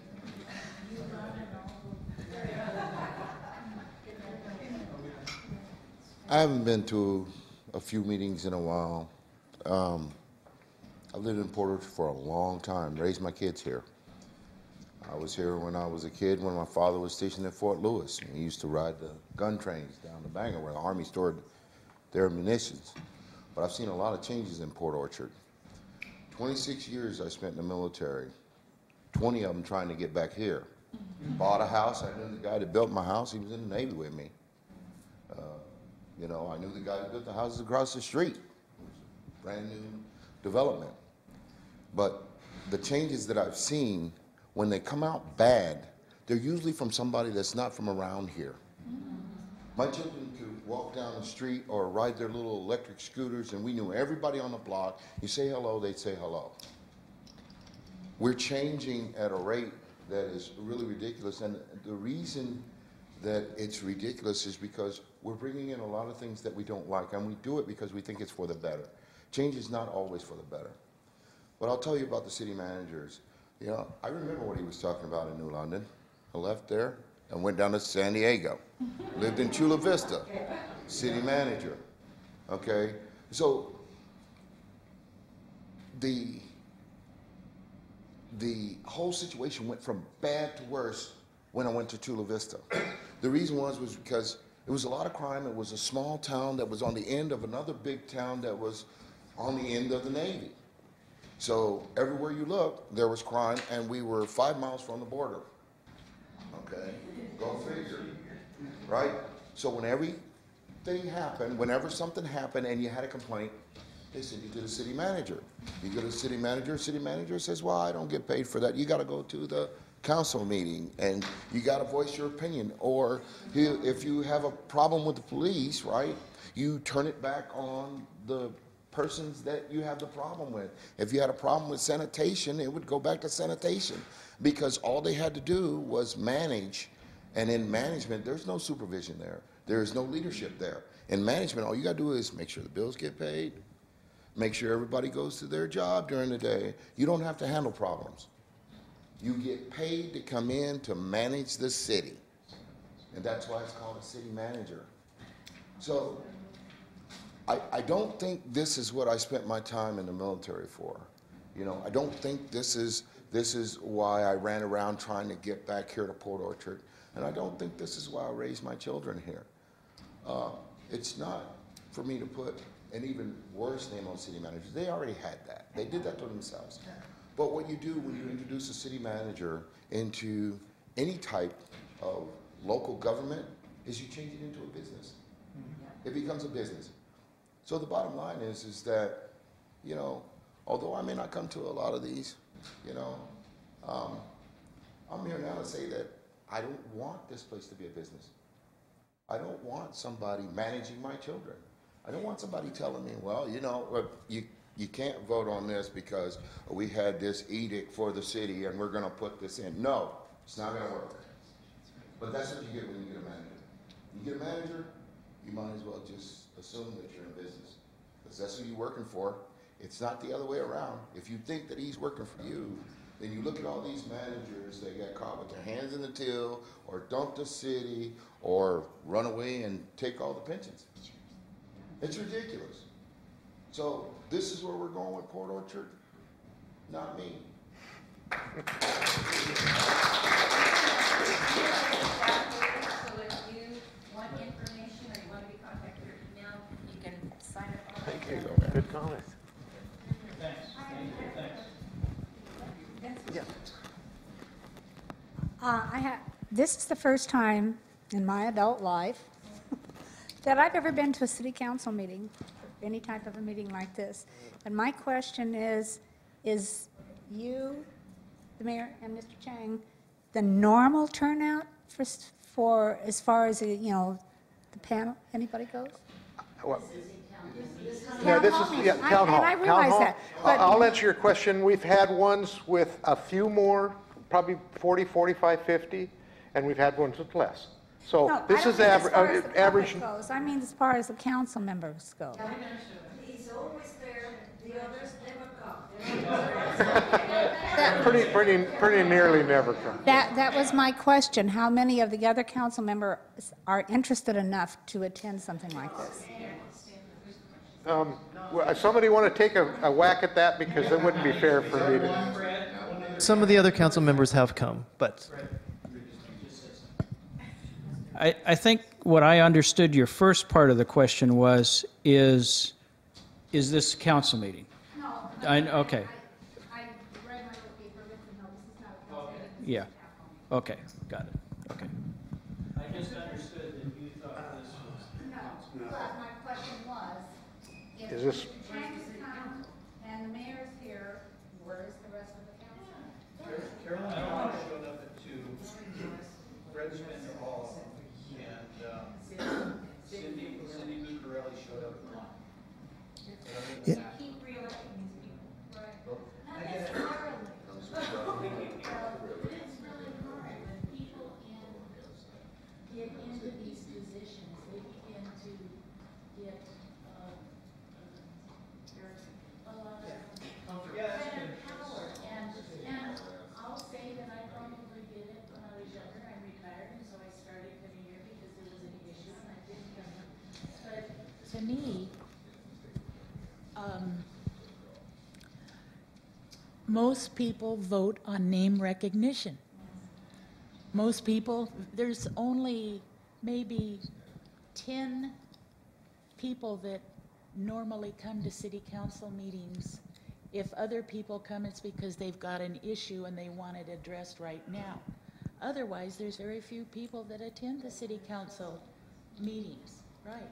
So it's one of those things that once they get in, they're here unless, one guy was, no, there was some guy a few years ago that was put in jail or ran off because he did something illegal. I don't remember it, and it was before I started coming. But it's otherwise, a lot of them are here for a lot of years, and it's because most of us don't pay attention until, and when we vote, it's name recognition. Oh, I know that name. I'll vote for him. I don't know the other name. So they're here for a long time. That's one of the things that they're saying. You can vote us out if you don't like the city manager. It would take years, and I mean 20 years, to get rid of these because of just the name recognition part of the city council. Okay, there's a couple behind you, a couple questions or comments. Some of us here have been pretty actively involved in supporting and electing certain council members and mayors and stuff like that in the past. Some of us helped some council members get on basically with the main impetus of trying to have more transparency and more citizen input. But it seems like when some of these have gotten elected, they suddenly change to trying to work into power situations, and to the point of even excluding the public. I think we have to make sure that we write plenty of letters, like the slick brochure that's out promoting this proposition is by a political action committee that was formed before this was even made really public. It seems to be fairly well financed, and it's by some well-connected people. I know some of them. We just have to make sure we write plenty of letters to help fight this well-financed push that they have. For what reason, I'm not really sure, other than maybe revenge or changing something to a perceived control or expertise that might help certain special interests.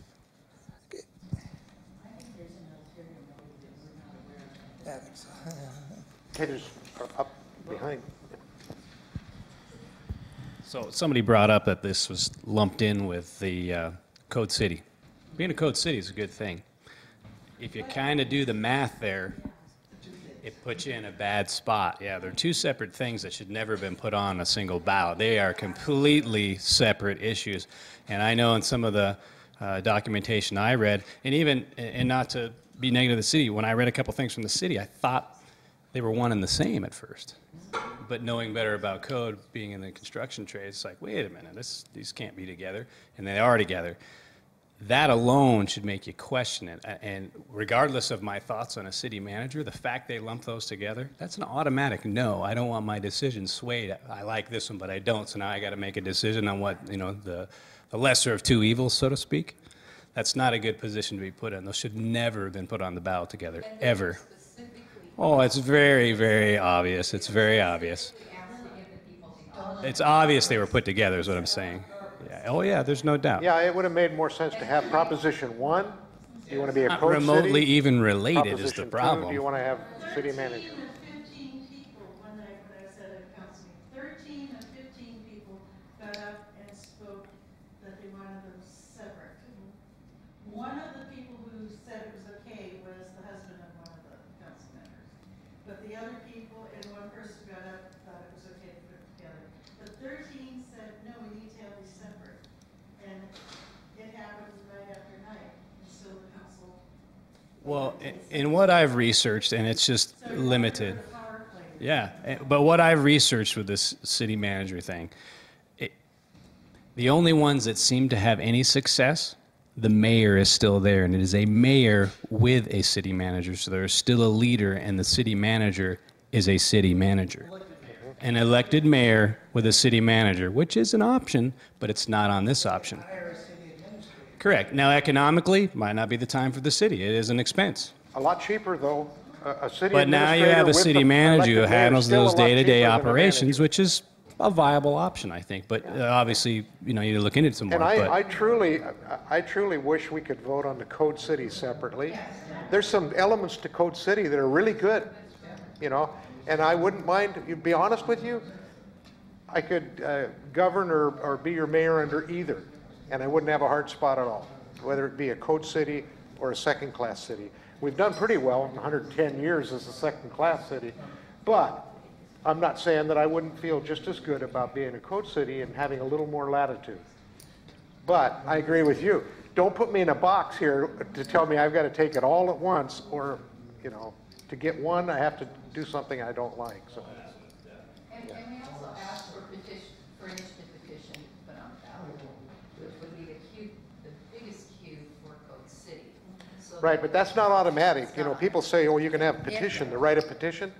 In their paperwork, they have said over and over again that the initiative petition is one of the reasons to go to Code City, but you have to understand that has to be agreed upon to be done. And we asked that it be included in the measure, and they didn't do it. So that proposal that's the benefit of the Code City is only if it were actually there, and the council would have to decide. But yeah. Okay, right next. And then comments to what. Yeah. So sign up. We'll get you to write a letter. Hand out a brochure. I don't know who this is. Thank you. Thank you. Also, we can go a little longer, whatever you would like. Leave, but take cookies and juice. This is changing the subject, but I have wondered, we have, when we go to a city council meeting, we have a hearing, and then 5 minutes later, the council votes. And it's like it's always a done deal. And having a hearing, it bothers me that there's not some time where people can come back and say, we know nothing about what's going on. It's brought and somebody makes a presentation, and then the council, who's had paperwork and has heard about whatever it is, you know, they automatically vote. But to me, just even like on the city manager thing, they had their minds so made up that even though they had the hearing several times, they had to do it, I think, twice, or we all got up and spoke. But it's like we were talking to blank walls, because to me the process has gotten broken because they're already so into it that no matter what we say out here, they're not listening because they've made up their mind before the hearing stage gets there. And I guess I'm wondering, how did this come about, or why is it this way? That's a good question, and I've often thought about that. A lot of times the county, when they finally allow somebody to testify after a hearing or during a hearing, they say there's been so much interest, we're gonna wait a week, and we're gonna take testimony in writing for a period of time. I think that should be up to the citizens to go to the council and say, we want this, we want to change this, we want to tweak this system, you know, so that we have a little more input and it looks a little less automatic. I think that's not a bad idea. One thing I didn't tell you was before I stopped coming, I used to go to a lot of meetings, right? So I'm going to tell you how it changed. The way it changed was all the city groups meet during the week. As a matter of fact, I used to like to go to the ones over at Myrie's, right? Because they would meet there, we'd have breakfast, and they would talk about everything that was on the table. But all the groups meet at a different time, and they talk about the issues that are coming up, and they talk about the issues that are going to be on the plate. And that's how I used to stay ahead of the game. My neighbor across the street, Johnny, used to be like, how come you always know? Man, did you know they were meeting down there? I go get the word. You need to go down there on the waterfront, you know. But that's how you get a decision ahead of time, is because they meet ahead of time. So if you're not doing anything, go look on the city calendar. I think they still have them in there. We do, Where they yeah. meet. Go look on there and see where they're meeting one day, and when you're not doing something, jag on down there, right? And stick your nose in. Because believe it or not, I believe that's how I got the street signs changed when they had it all going on.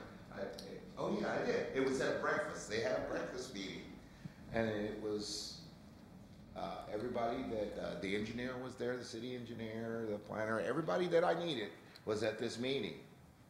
And we went in and we had breakfast. Me, my mom, my kids, we just crowded the table. And we had breakfast, and I started talking about the street signs, and I brought a picture of our street. And when I came to the meeting, it was a done deal.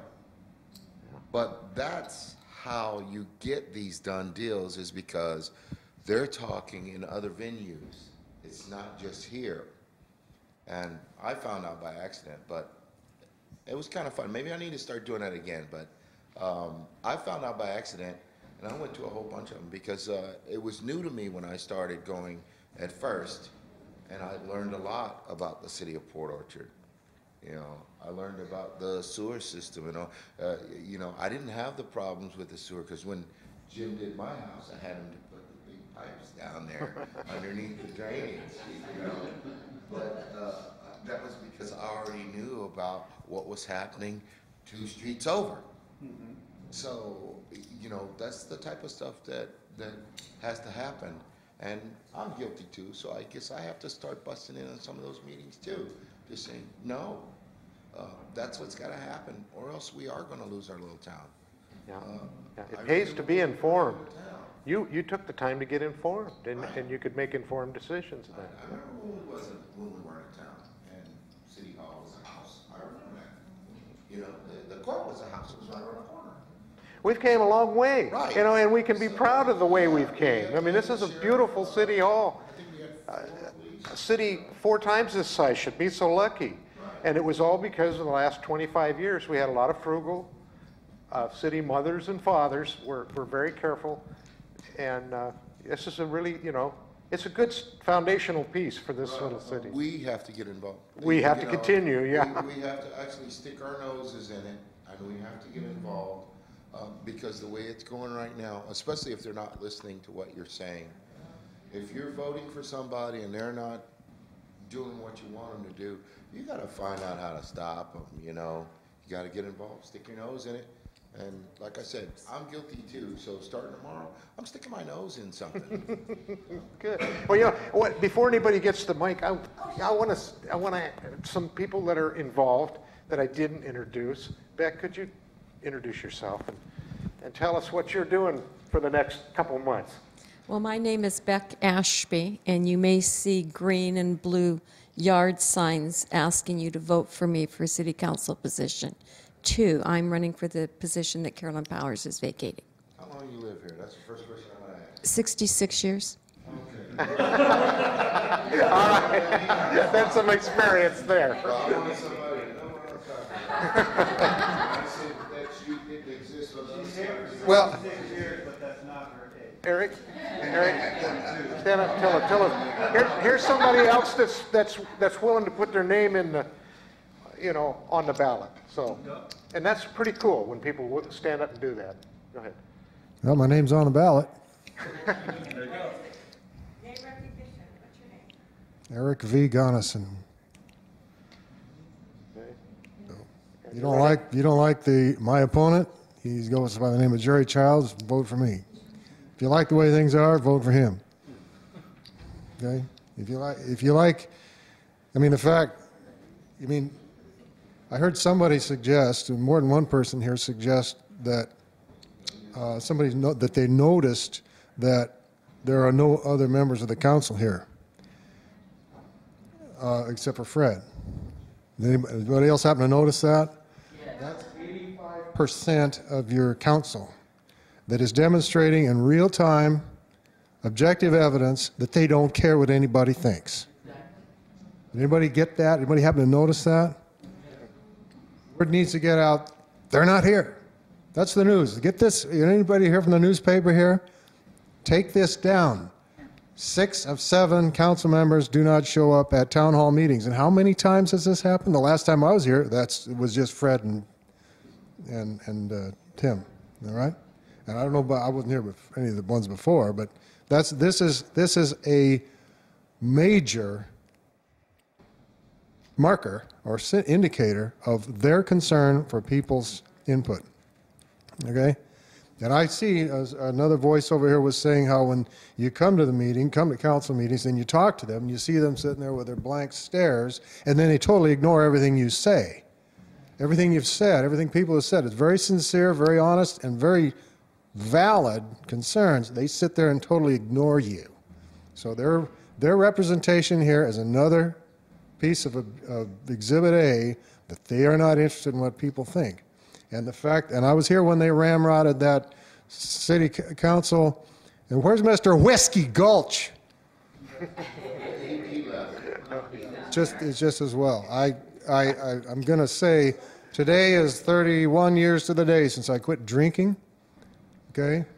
I am alcoholic. I'm technically, clinically alcoholic. I drink half a case of beer every day until I quit. Okay? And I have a deep sense of resentment for any alcoholic dispensing institution, bar, saloon, anything like that. Okay? And I can go on and on about that. Sorry. But, I guess I could talk all night, but I want, well, my name's on the ballot. If you like me, vote for me. If you don't, Childs is your boy. Well, the thing I appreciate is you guys being here, because it does indicate you're willing to listen and hear what people have to say. So that's a good sign. You have to go get a cookie then. As a penalty, if you're not going to talk, you have to eat. Thank you. I know I think it was last year, might have been the beginning of this year, my husband asked the city council if they would consider giving us 2 minutes at the work study, and we never did hear anything back.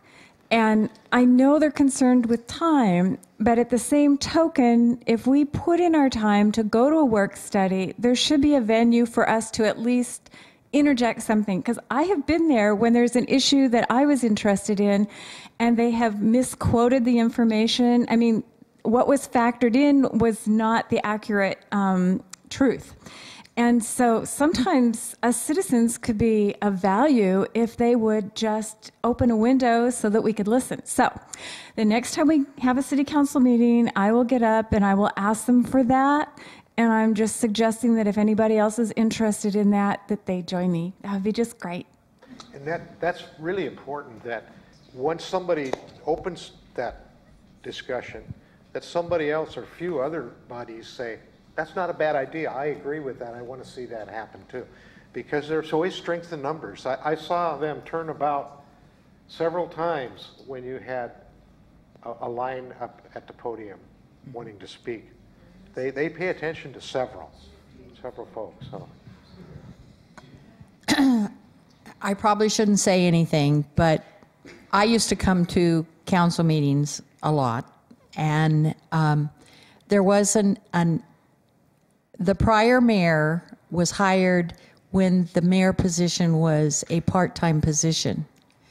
And he ran his campaign basically saying that the previous mayor was inefficient and was unable to do the job because of her inefficiencies. When he became mayor, he suddenly realized it was a bigger job than he thought he was buying into. And it was taking tons of time, because back then you used to be able to sign up and speak for, however long you needed to speak. Well, it was under his leadership that they changed it, and I can't remember if it's 3 minutes or 5 minutes that the public can speak. So now but a developer comes in here and wants to talk, they're given 10, 15, 20 minutes to talk. So there's some things were created, many of the problems I believe we're having now is because of the prior mayor and the way he changed how things were done. And so I don't think we're going to go backwards, but the biggest thing is most of the people that are on city council, they're not getting rich by it, guys. It's a pittance for the amount of time and labor that they do for our city. But part of it was the prior mayor wanted to make the city more efficient, and because he was a businessman, the way to make it more efficient was to eliminate basically all of our input so they could just chug along and make decisions. I was going back to the finance committee meeting at a restaurant, and those, I truly believe that this is the center of our government, and those committee meetings should be here, because we've had letters in the paper, not from me, but from other people that have gone to these meetings at a restaurant, and they were not maybe as bold as you were. You sat down at their table. Yeah, well, whoever wrote the letter, and it's probably been 6-9 months ago, was sitting at another table and asked them to speak up, and it's just, if you're in a busy restaurant and there's other noises from the kitchen and things like that, you can't hear what's going on, and they don't have microphones or anything for you to be able to hear. And it's not being recorded. Well, it isn't their committee. They don't want to be recorded. But the whole point is, this is the place. Good reason to record it then, isn't it? This is the place where government should be happening, and not in a restaurant where you can't hear and participate. People show up and pay attention. It's true that I think if it's a government meeting, even if it's not a quorum, it should be recorded. That's electronics. This is an electronic world. It doesn't take anything to do an electronic voice record. And Demand it, as citizens, demand it of your representatives. Because I've suggested it several times, they've told me, no, we don't want to speak frankly with the recorder going. Well, I think that's the only way we can speak. Here, let me get you. Official business. And the reason I ask that is because every place that I worked since I got out of the Navy had certain rules. And I'm just saying, maybe there's a rule or something out there that would aid our cause before we bring it up. So we can say, you know what, the Constitution or... Yeah, I kind of looked myself because I believe in voice recordings at these meetings. I mean, it's cheap, it's economical, it helps staff because they can go back and hear exactly what was said, and it ends the argument where I didn't say that. Yeah, you did. Right. If we have even the a town voice charter or recording, something, you can say this just is exactly what where was said. we could find something, a leg to get started, because maybe there is something out there before we go that'll give us a little right. Well, step up, it's worth, and we just build on it yeah. to make an official venue out of it. Mm-hmm. If it's talking about official business and it deals with official funds, I'm almost willing to bet there's something out there that governs that. You know, I wouldn't say you're wrong because if you're willing to look far enough and wide. But sometimes it says official venue, and I just used that like last week. That's why I say that. I like that word, venue, official venue, because official venue was a broad term. And when I was talking to the people back east, they said that the reason they made that term broad was because it had to be anything that was concerning the workplace. So maybe, you never know. Yeah. Well, I'll research a little bit, and you get a chance to research a little bit too. Oh, yeah, I guess I think it needs we need the strength of the people to get their attention and actually make them go along with a new. Like I said, I do need to get back into this. I think it's Are we being recorded? Yes. Okay. Everywhere. Well, let this be into the record then. I was requested to request the email traffic between a certain number of council members when they were discussing the license tax, the lodging tax advisory, LTAC, okay? And I read this stuff, these email traffic. I want to focus on two specific things. One is where two of the council members are exchanging email over where to have a meeting like that, like you were talking about. Subcommittee meeting? Subcommittee meeting. And one said, is there going to be enough privacy there? This is documented. And the other person says, oh no, let's reconnoiter over to Lighthouse. Be more privacy over there. Okay? This is documented. Okay? One of the other persons who happens to be the opponent of my esteemed Beck Ashby, who actually uses the words, who do I need to kill? This is Kimberly Punt, own words, in black and white. Who do I need to kill? Make sure this is recorded. Okay? This is a kind of, she's on the ballot too. This is another person, and she is very closely allied with the council members who have been the subject of this discussion for the last hour or so. We all know who they are, okay? Now, I'm gonna tell you, now, I'm new to town here, okay? I'm from all over the country. Born and raised in Seattle, but I've lived in Connecticut, Florida, Arizona, New Mexico, and Colorado for extended periods of time. And I'm not just visiting places. I'm not a tourist. I go some places, I have business there, okay, or I work there. And I come to this town, and I'm very, very disappointed with what I see when I just plop into the place. And then I start asking questions. And I start at the top with His Honor the Mayor. And this mayor here. And I'm asking, and he says, well, we're doing things, and there's already, there are initiatives already in progress. There are projects, construction, redevelopment projects already in the works. And this cabal, this cartel, this clique over here, that are the people who got voted out in the last election, are the ones trying to retake power. And what they're doing, these are the ones who are lobbying for the Code City and the city manager form of government. Why? Because they want power. That is what they're all about. That's who they are. Power. To quote Napoleon, in its most despotic exercise. Now, and I'm going to tell you, when you start talking power, and you start talking, I'm a history major, okay? Not only am I a history major, I have studied history, okay? You're talking danger, you're talking a menace, you're talking a threat, and if you're talking about, you know, bodies in the water, okay?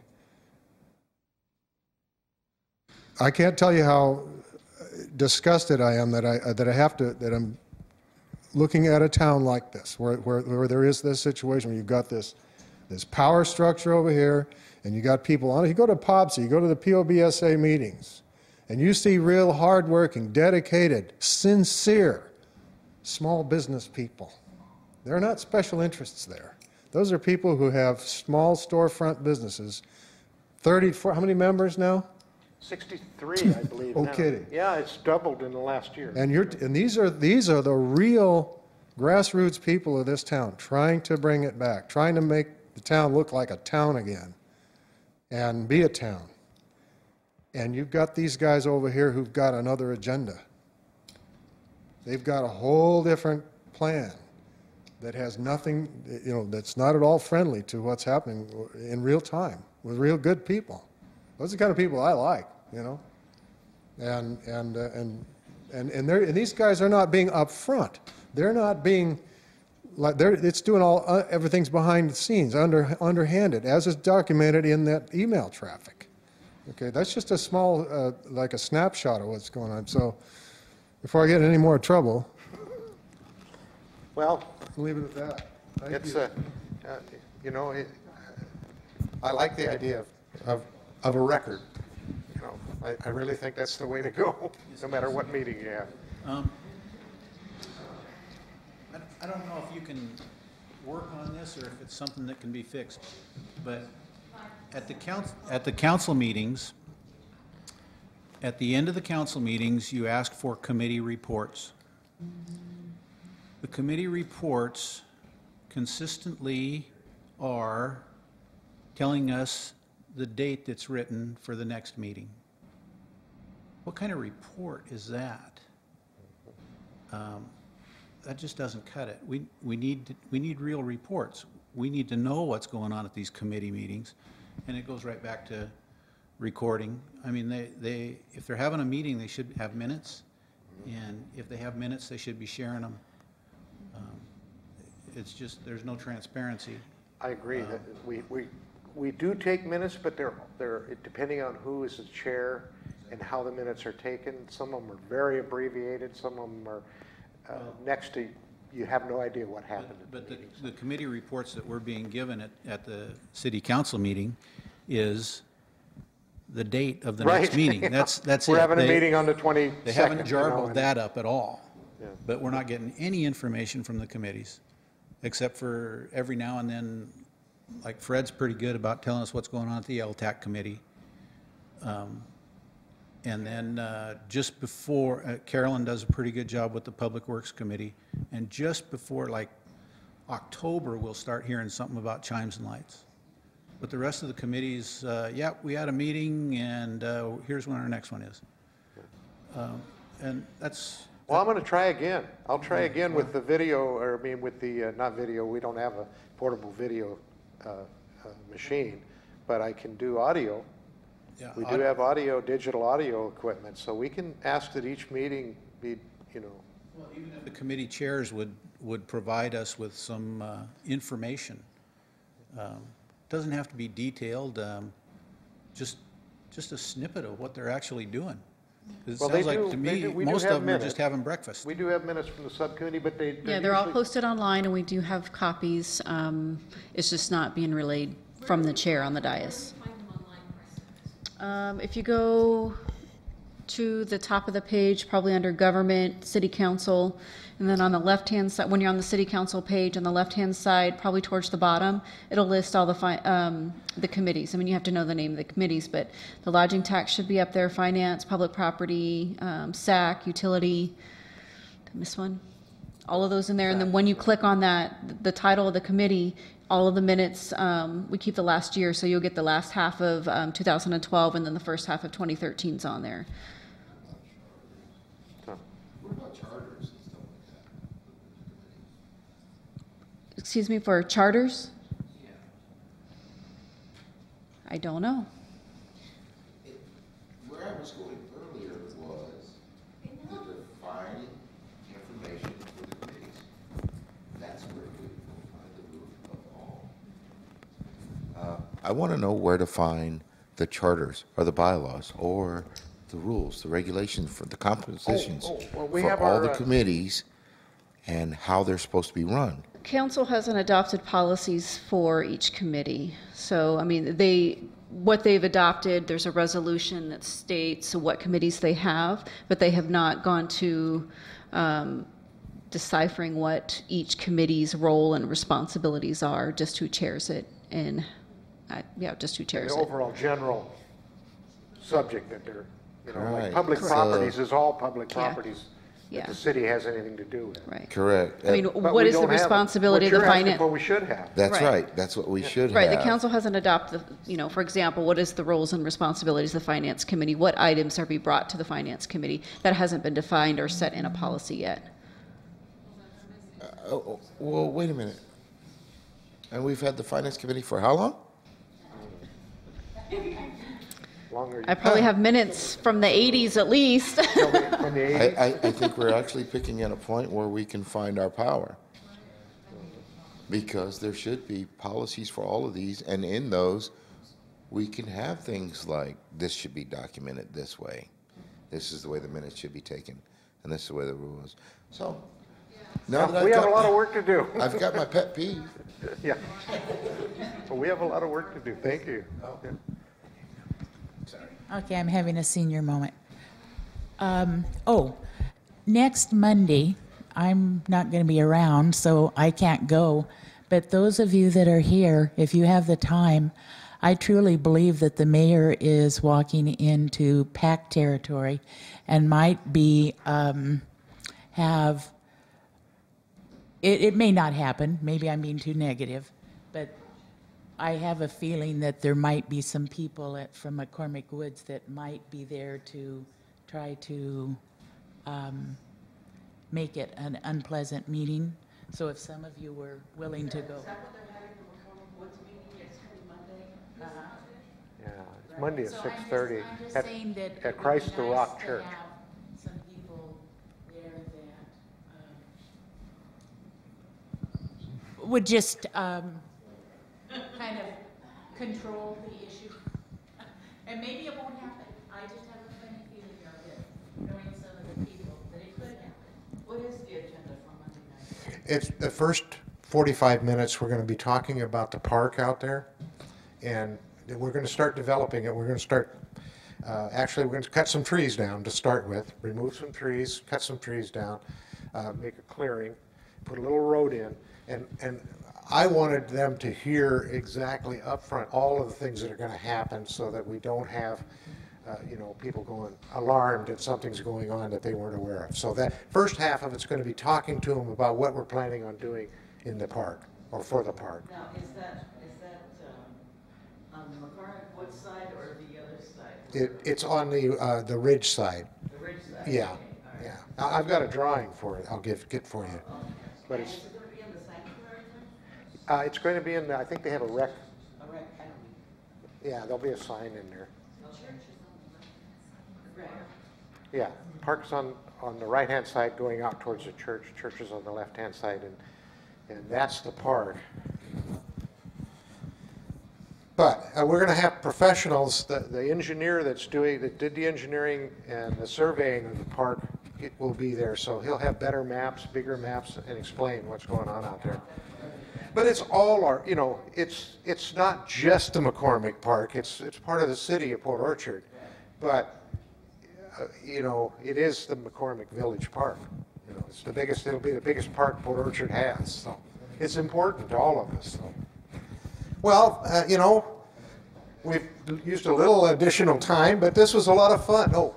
Can I ask this gal a question? She brought up that our water problem in Port Orchard is, are you aware, I don't know how long, have you been here a long time? We're 6 generations in my family in this area. My grandparents lived here. Mine too. But I was raised in Bremerton. Are you aware of the well that they have capped?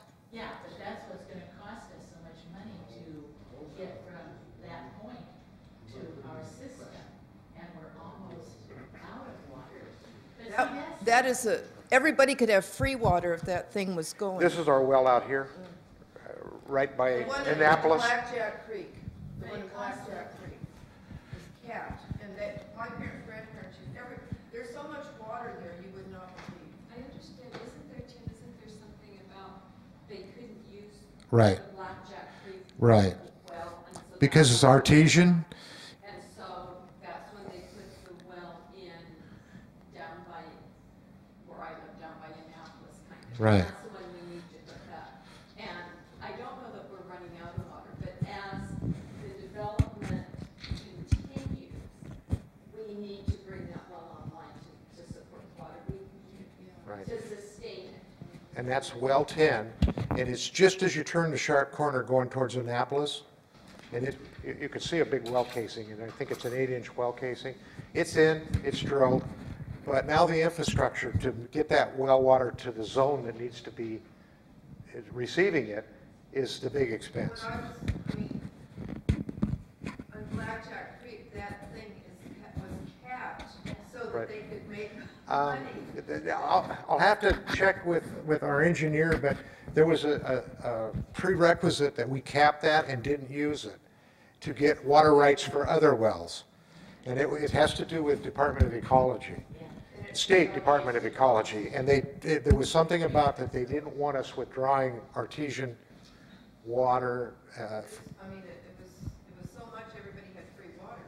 So it's like environmental? State environmental regulations won't allow us to use that. But what's the problem? I mean, why? I'll get a Mark. will-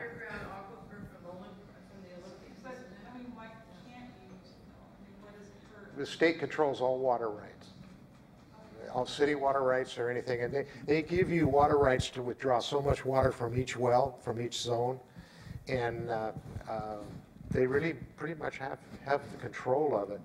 And if you don't go along with them, they won't issue you water rights.